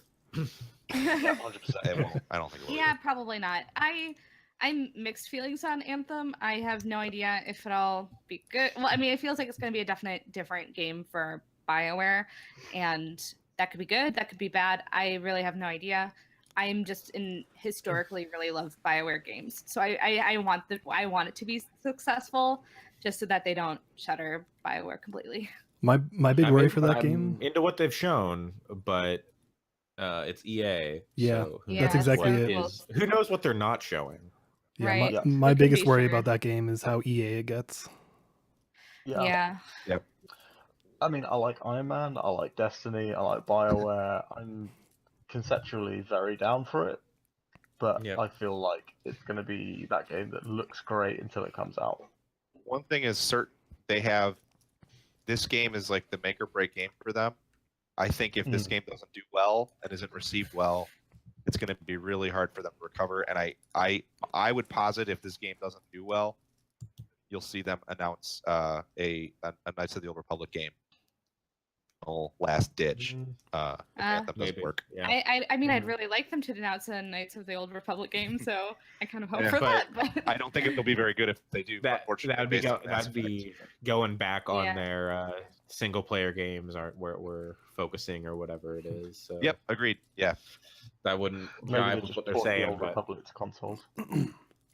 So oh I have a question. yeah, Sorry, I'm going back to the list we're looking at here. BlazBlue, I know what that is. Darksiders 3, I definitely know what that is. What is Code Vein? Code Vein is anime Dark Souls. Ooh. Yeah, Okay. it's vampire anime Dark Souls. Yeah. So that game looks real cool. I can't remember who's making it. Who's making it? I don't even remember. But yeah, that game looks cool. Let's see, Bandai Namco. Oh, so it's Oh. not by So I don't know. Game looks cool. I look forward to playing that whenever it comes out. Yeah, you're a vampire anime Dark Souls. Sick. Blaze Blue. I only put that on there. Like this year, my fighting game is going to be Dragon Ball Z Fighters, but I want another Persona Arena game, and that is the closest I'm going to get because they're putting it is Persona Cross Blaze Blue Oh, and yeah. maybe some other Oh. stuff. Yeah. Like they've got Charlie Tanuko in that, or you, whatever they call him in those games. Yu Nakamura. Yeah. They almost called him Charlie in those games, but then they're like, "Nah, we're gonna call him you." It's like you. Oh. Oh. Yeah, He's Charlie to me anyway. yeah. But I want like Persona 5 Arena with like the Persona 3 and Persona 4 characters. Darksiders 3, Darksiders 1, real good game. Darksiders 2, I don't remember much of it, but it was still fun. Whips and games are pretty cool. And I kind One- of like the aesthetic they have going with I think it's Fury. Yeah. Like we'll see if that game comes together. Like the stuff they've shown has been kind of weird and like kind of slow-ish paced, which like those games aren't like the fastest moving, but Yeah. I feel like with like a lither character with a whip, I feel like it should move faster. Yeah. I'm So looking it's kind of forward to weird seeing how kind of slow paced it seems. And last Days Gone, kind of like what Pat was saying about Far Cry and like seeing games placed in America. Like that game looks very much like the Pacific Northwest where I'm from, and so like that more than anything has me on board. I don't know if that game is going to come together. I'm not like, oh yeah, zombie stuff, like whatever. They're freakers or whatever they're calling them. Such a terrible name. Oh my god. But like, you know, Bend Studio, I gotta be hopeful because, you know, I go to Bend sometimes. That's my home state. Sam Witwer, who's playing the main character, likes games a lot, so you'd hope he wouldn't get in bed with something he thought might be bad. And but like you can't tell like if a game's gonna be good by the time like you're starting to record VO. Like you just don't know. The game has hella zombies on screen. It definitely wins the award for the most zombies, and that's Have a you tough award to yeah. win. Have you seen like those videos for like mobile games that are just like pulling clips from that like lumber mill trailer? It's No. like, what the fuck? It's really How- gross. God damn. App Store, get your shit together. Now let's talk about my definitely going to be Game of the Year 2018. Jesus. Detroit Become Human. To Oof. Oh, quote man. Patrick Klepek, prepare the takes. Yep. Yep. I initialed that because I'm from Detroit. That's Fair the only enough. It looks reason. like a train wreck. Yeah, it's one of those where I'd like it to be good, but I'm not expecting it to be good. Yeah. We'll see. I'm worried. Guys, I have a confession to make. I've completed every David Cage game multiple times. Really? Fahrenheit on the PS2 Mhm. is like one of my top games of all time. Fahrenheit Even is though very, it's very good. bad and Mhm. very no, it's not very good. It's okay. I didn't mean it like that. No, I love. Like a deadly premonition. I literally like sell me any David Cage game. I will pre-order that game, and even when the reviews come out and they're bad, I'll play the whole thing through and tell you guys about all my favorite bits. Yeah, it's one of those where I liked it. Like the E3 stuff looked pretty good, and and a lot of the themes in the game look pretty interesting. I have no idea if it's going to come together, but I'm gonna keep an eye out for it. Man. So Yeah. I've never played a David Cage game before, ever, and I've noticed that it's tackling some heavier subjects in terms of like domestic violence and things like that, and I heard secondhand that David Cage is maybe not the person you want to trust with that kind of thing. I would agree. Not at all. All right. Look, I look forward to hearing people smarter than me talk about this game. You know, he's Yeah. the closest thing to a Tommy Wiseau that the game industry has, I think. Oh Look. man. My I husband I don't know is who that's also more from insulting De- to. My Yeah, husband is it's- also from Detroit, and he David does Cage's not want to first play this language. game. Yeah. Isn't David Cage's first language? Emotion is. Emotionally. He's not as bad as Tommy Wiseau either, but he's the No, closest thing no. that there is Yeah. to that in video games. Yeah, I think I agree. Where I'm really excited to read all the think pieces about Detroit, Yeah. perhaps more than actually play it. Hey Pat, would you say I'm, it's I'm extremely excited to play it. Pat? Would you say it's him or would you say it's Molyneux? I would say it's him over Ooh. Molyneux. Okay. Okay. I don't know because Peter his, Molyneux's made good games. yeah, and Fair David enough. Cage's takes on the world. He thinks he's so smart and so good at like understanding humanity, and he just gets it wrong every single time he tries to say something. But guys, It's- Dennis Dyack is the Tommy Wiseau of the game. Oh, yeah. industry, No, and yeah, people you're right. know Oh it. yeah, you know what? You're right. I played a lot of Battlefield. You're right. Yep. Let's Okay. just- I agree. Hit the gavel. Yeah, Uh, let's- So the Moving next on. games on the list are both initialed by me, and I'm shocked to my core that no one else likes Dragon Quest. So- Funny story. Not about Dragon Quest Builders 2. But my girlfriend came over and I was like, "Oh, you got a new phone case?" She's like, "Yeah, my dad got it for me because he stole my PS4 to play Dragon Quest." So yeah, Dragon Quest doing well over here in Japan. Slimes are still Yeah. a threat. But then they still have to release it on a weekend because otherwise too many kids skip school. Yeah, is Akira Toriyama? Did he do the art for this one? Because that might get me to play it. Yeah, he's always in on these. The only one I tried to play before was like a 9, and I did not get very far at all. I think it was 9 or 10. The PS2 So one? I would say 8 was the last PS2 one, the one Okay, with that, Yang, that was the one I tried to play. Journey of the Cursed King. Yeah. I feel like Dragon Quest 11 is going to be it's shaping up to, and I'm pretty convinced it's going to be the best JRPG this generation. And Dragon Quest Builders 2 is a sequel to a very good game that looks to only improve on it, and it's going to, pardon me, it's going to be day one on the Switch. So That's very I cool think that they're. to me, it's an instant buy. Let's move on. So all I want to say is everybody give Dragon Quest a try. Also, actually, back to David Cage real quick. Erica, if you want to play David Cage's best game, Fahrenheit is always on sale on Steam. I feel like it's Alright, always yes. £1 or £5. It's very It's fun to cheap. see it through too. It's Yeah. I would classify Fahrenheit the same way I would classify like what was that kind of Deadly spy Mass Premonition? Effect? Oh no. Alpha Protocol. Alpha Protocol. yeah. Mhm. Yeah, I would compare it to Alpha Accurate. Protocol. Protocol. Yeah. Okay. It's not as good as Deadly Premonition, frankly. Right. So next, moving on, Freedom Planet 2. Freedom Planet. Yeah, I marked that one down. With how popular Sonic Mania got this year, like I'm surprised a lot of people weren't talking about Freedom Planet back in the day, because it's like it does a lot of the stuff that Sonic Mania did right, but it did a long time ago, and it also pulls in some like Gunstar Hero stuff, and like it's just really cool. It's a really Yeah. cool. Does it have Puyo Puyo? No, it does not. Not as far as I know. know. But yeah, I'm a huge fan of the original Freedom Planet, even though I don't really like Sonic. But yeah, I'm looking forward to Freedom Planet 2. It looks like it's upping its scale quite a bit. Okay. Cool. God of War. That's me again. How is no one excited for God of War? It just looks like the last of it. I think I missed it on the list or something. I think I did too, because I'm really interested. interested. Yeah.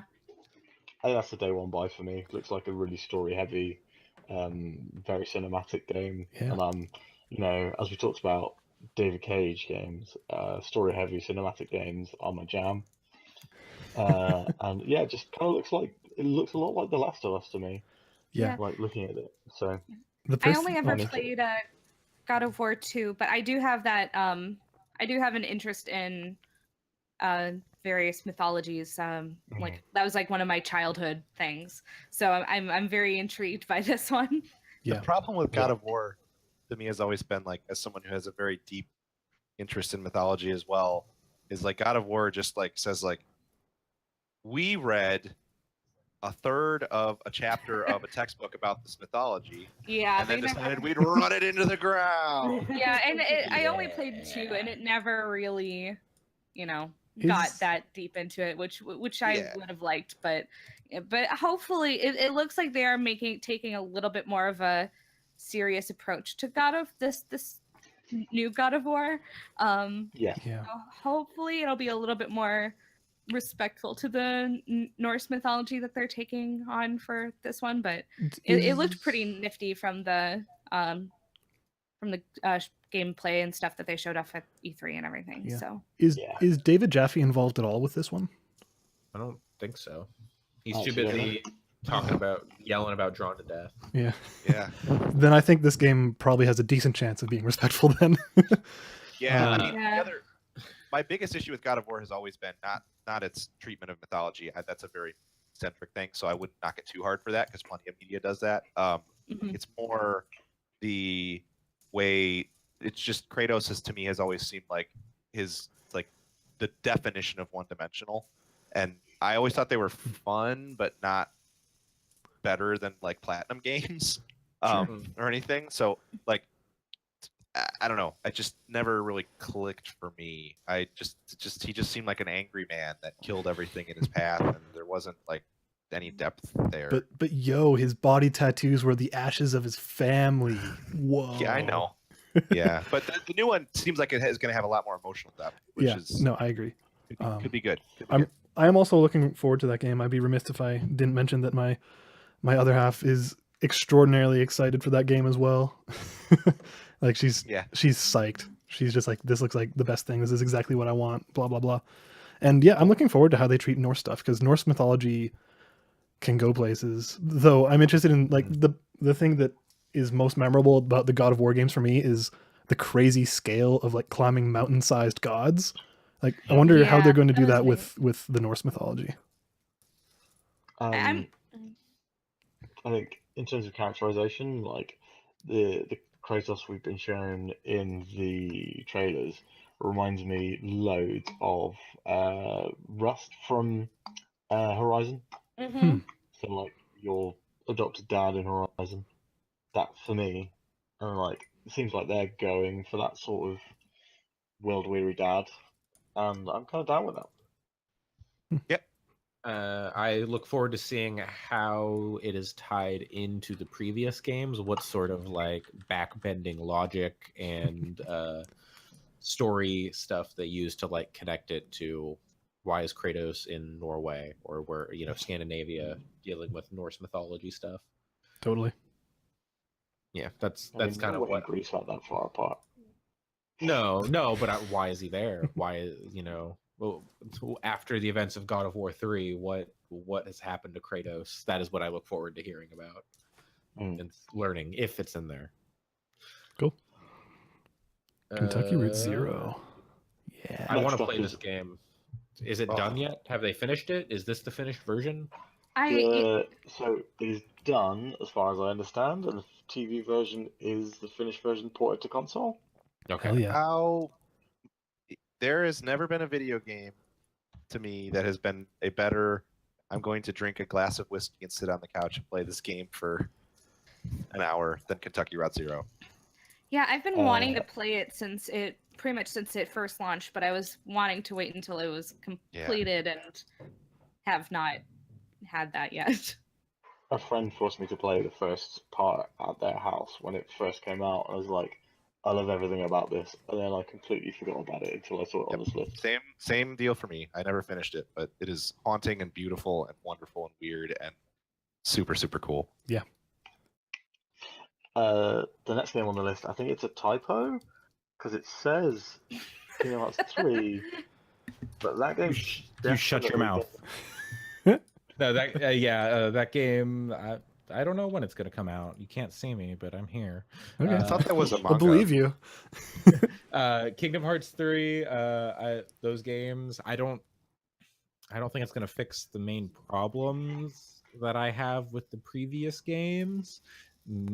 Mainly like the traversal. The running around does not feel great. And what I've seen in the trailers, it doesn't seem like it's gonna fix that, which is a bummer.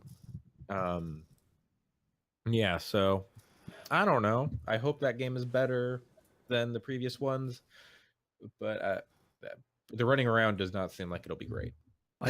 I hope that it has less Final Fantasy and more Disney, because I always found the Disney parts way more interesting than the Final Fantasy ones. The Final Fantasy parts I didn't feel were like too overbearing. It's mainly just like the main story kind of features the Final Fantasy stuff, whereas the Disney stuff is mainly featured in like the world to world story, if that makes sense. Mm-hmm. Like the Disney stuff is kind of inconsequential in the grand scheme of things, except for like the Princesses of Heart or whatever. Sure.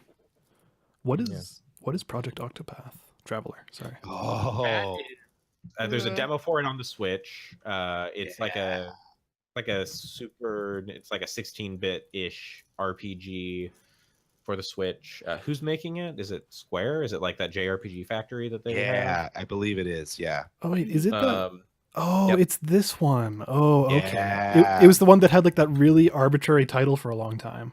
Yeah, the Project Octopath Traveler is. Oh, that's what it was. Okay. Yeah. Okay. Yeah, you're right. I totally missed out on that. Cool. I am surprised. Like after they did the demo, they put out the demo. It sounded like they were taking the feedback and kind of changing things up. So I would be surprised if that came out this year. But it seems cool. Seems like it'd be a good Switch game. Seems like it's doing really cool stuff with the story. Yeah, because they're like the Octopath Traveler comes from. There are 8 characters, and they all have like their own story. They probably intermingle at points, but you pick which character you want to play, and you play through their story, and then probably switch at some point and go through all the other stories.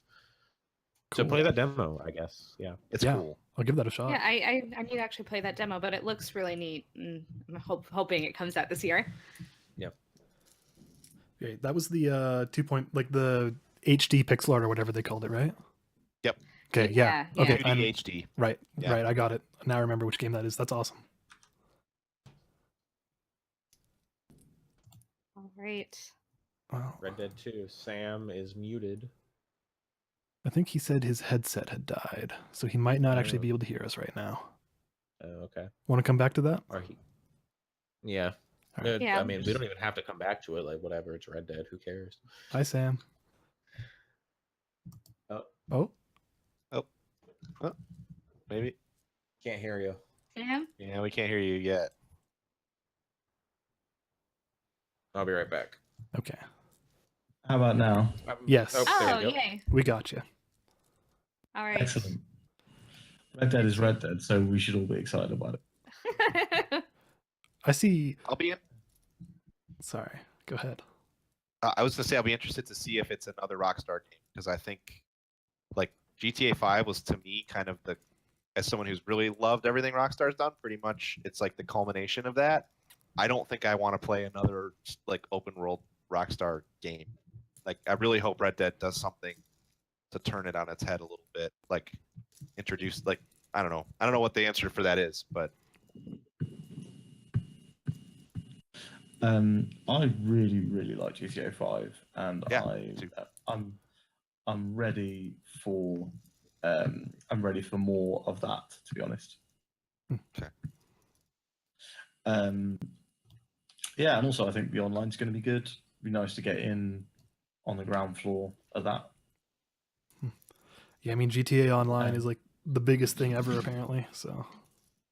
I mean, you Definitely. still see like at the end of the year, there's all the what was the best selling game of whatever year, and GTA 5 still manages to get amazing sales years after release. It's kind of incredible. I'm sorry.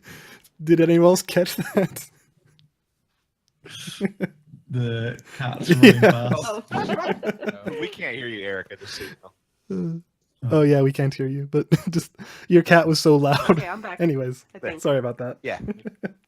Sorry, yeah, the two boys want to go to bed, so they're fighting with each other at the moment. But yeah, I like GTA 5 is the best selling game of all time, isn't it now? So It's up there. I pulled it up now, and it's like there's still like Minecraft above it and Tetris, but I don't know if like it's Tetris. So, but yeah, GTA 5 is everybody's played GTA 5. yeah. So I finally saw that game drop below $30 on a sale, like during the Steam sale. It went to like 27, 23 maybe. We're seeing it that low. that's Yeah. pretty great. It's the Yeah. cheapest I've ever seen it at the moment. We have a I we have a still comment no from the intention of chat, buying. by the way. The chat Oh. chat wants to let you know, Sam, that your kitty cat has the zoomies.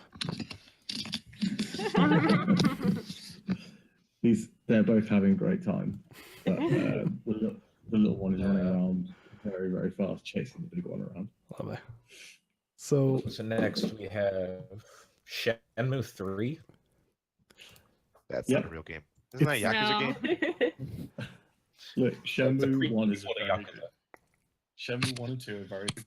I got very excited when they announced Shenmue 3, so I have to keep up that excitement. yeah, I mean, I'm a Kickstarter backer of Shenmue 3, if I'm honest, and they do send Same. a lot of updates, like every couple weeks. So they are keeping on top of it. I'm just That's worried. good. I'm just worried that it's not going to be as big as a lot of people are expecting it to be, like as in like the world size and just the breadth of content. Oh, It's I'm going sure. to be a yeah. small game, but Yeah. I'm just hoping for more of that story. Sure. Actually, that game might be best as a more digestible $20, 4 or 5 hour game Sure. rather than a big world. Yeah, totally. I agree with I that. mean, you can Well, have a I small mean, it's world actually- and still. Yeah, you can have a small world and still spend like 20 hours in it. That's what they did in the original True. Shenmue. Yeah. Like that's what I'm Spend hoping 15 for. of those hours just looking at your watch, waiting for the time so you can go to bed. Sure. Yeah. No, 15 of those hours are spent in front of the gachapon machine getting capsules. That's true. Asking about sailors. Yeah. Next on the list is Spider-Man for PS4, which is Oh, I'm looking forward to that too. hands The best down superhero. number one. Yeah, the best Wait, what? superhero, the best fictional character of all time. Yeah. I won't go that far, but I will say I would agree with best superhero.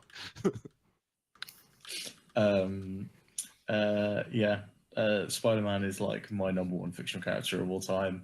I love Sunset Overdrive, and I'm just assuming this will be good. Yeah. And even if it's not great, I'll probably give it a decent shot.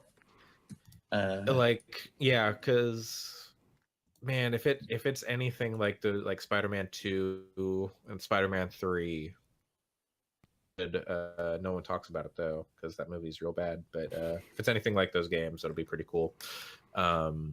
Has everyone here played Spider-Man Spider-Man Web of Shadows, the best Spider-Man game?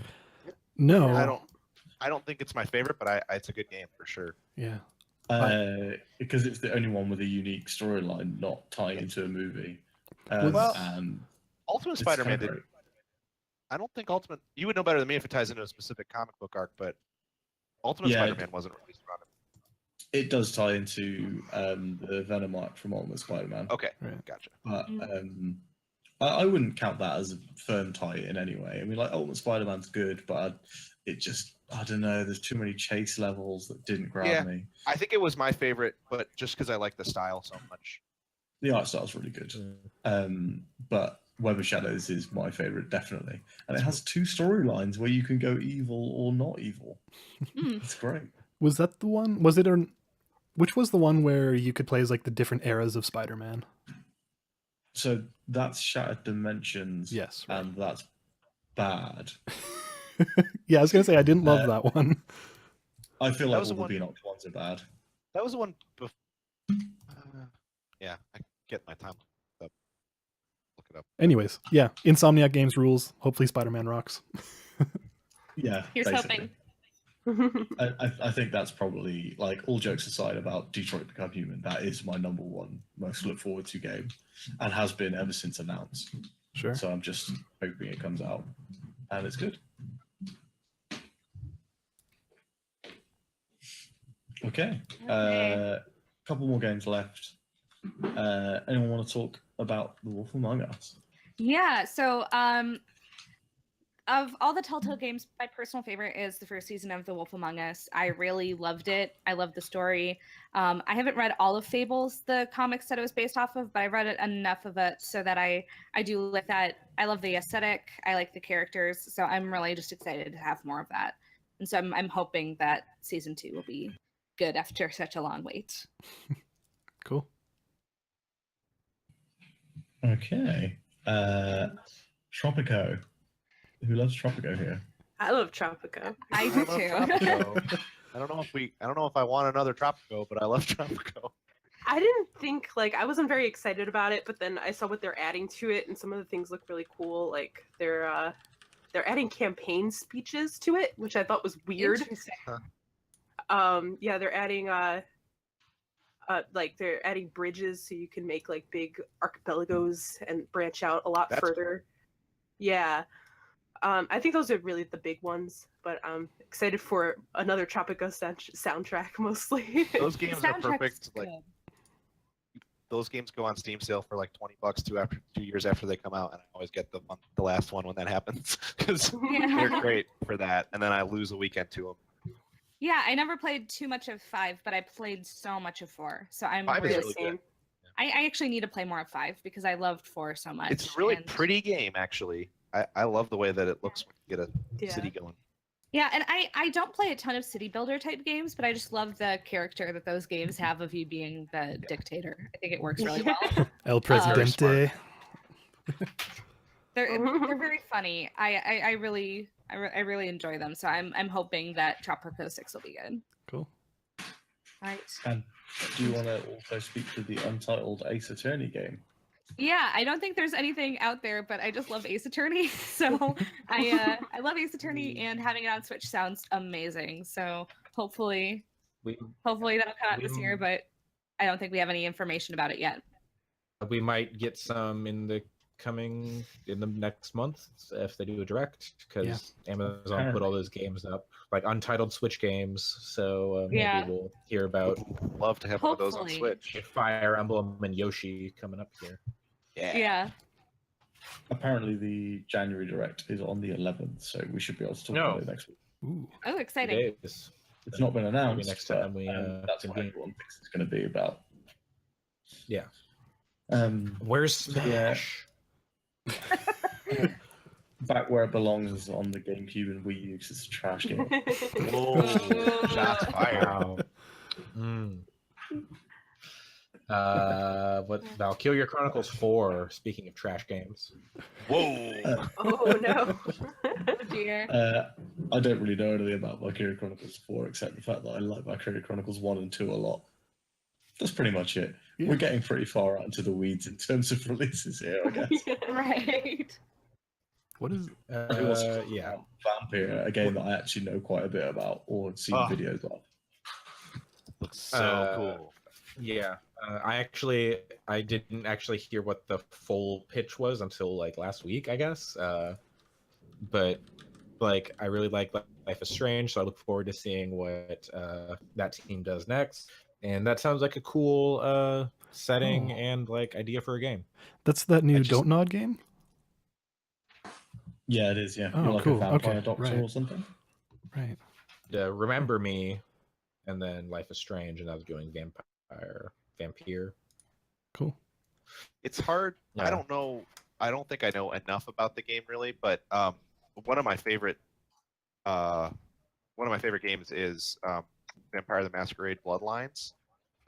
If you like immersive sims at all, that game is really, really cool. And I don't know that this one's really going to evoke much of the same feeling, but the videos kind of have some of that tone to me.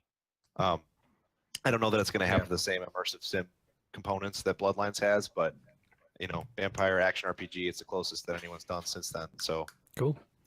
Yeah, it looks really interesting. So I'm hoping I'm hoping to try that out this year. It looks a lot like Hopefully. Masquerade from what I've seen. Yeah. Q1 or Q2, hopefully. Woo. That will do it for our. Oh, we kind of skipped over it it. because it didn't have initials next to it, and I meant to initial it. Somehow made on this list. Dauntless is a really cool Monster Hunter-like game. On That's like a. Yeah, it's in early access. Who knows? It's pretty rough right now. I played it a little bit over the break. I don't really have that much to say about it, other than I hope they iron out the issues that it has. But they seem really responsive and passionate about it, so they've been good about fixing things as they can, and they have an open development roadmap that, and I think they'll probably tighten it up, and it'll be a great way for people to get into that on PC next year before Monster Hunter World. Sounds cool. Because Monster Hunter World's out on PC as well, isn't it? But not till like September. Oh yeah, That's a late. Yeah, it's a late 2018 release. Yeah. Oh, how about this one? Star Citizen. Anyone thinks that's coming out in 2018? I don't think that's coming out. I followed that game's development, and it's never come. Yeah. Pat, did you say Dauntless was good? It's rough right now, but it's in. I would call it alpha. You can buy a founders pack and get in. It has a lot of. I'm not crazy about the progression stuff as it stands right now, but that's something they're actively working on updating, and they have an overhaul of that on their development roadmap. And I'm optimistic because they are so responsive to community feedback, and they do a lot of updates, and a lot of like updates to their roadmap and responses on the forums. So I think it has a lot of potential, even if it's not there yet. Cool. Oh, okay. Yeah, sorry, I was just checking Steam to see if it was on there, but it is not. No, you have to go through their website and get a founders pack now. That's the way it is distributed. Interesting. Not normally this way I'd like to do things, but we'll have a look at it in the next week or so. Yeah, I recommend giving it a look. It's I think you can get a founders pack for like $25 maybe that gets you in at this point. So cool. I don't think that's much in English money. Yeah. But yeah, so unfortunately it is the witching hour for me. It's just about to be midnight. So I'm gonna have to call it a day, guys. I don't What know. about 2019's games? Okay, so I'm really excited for Kingdom Hearts 3 and Anthem.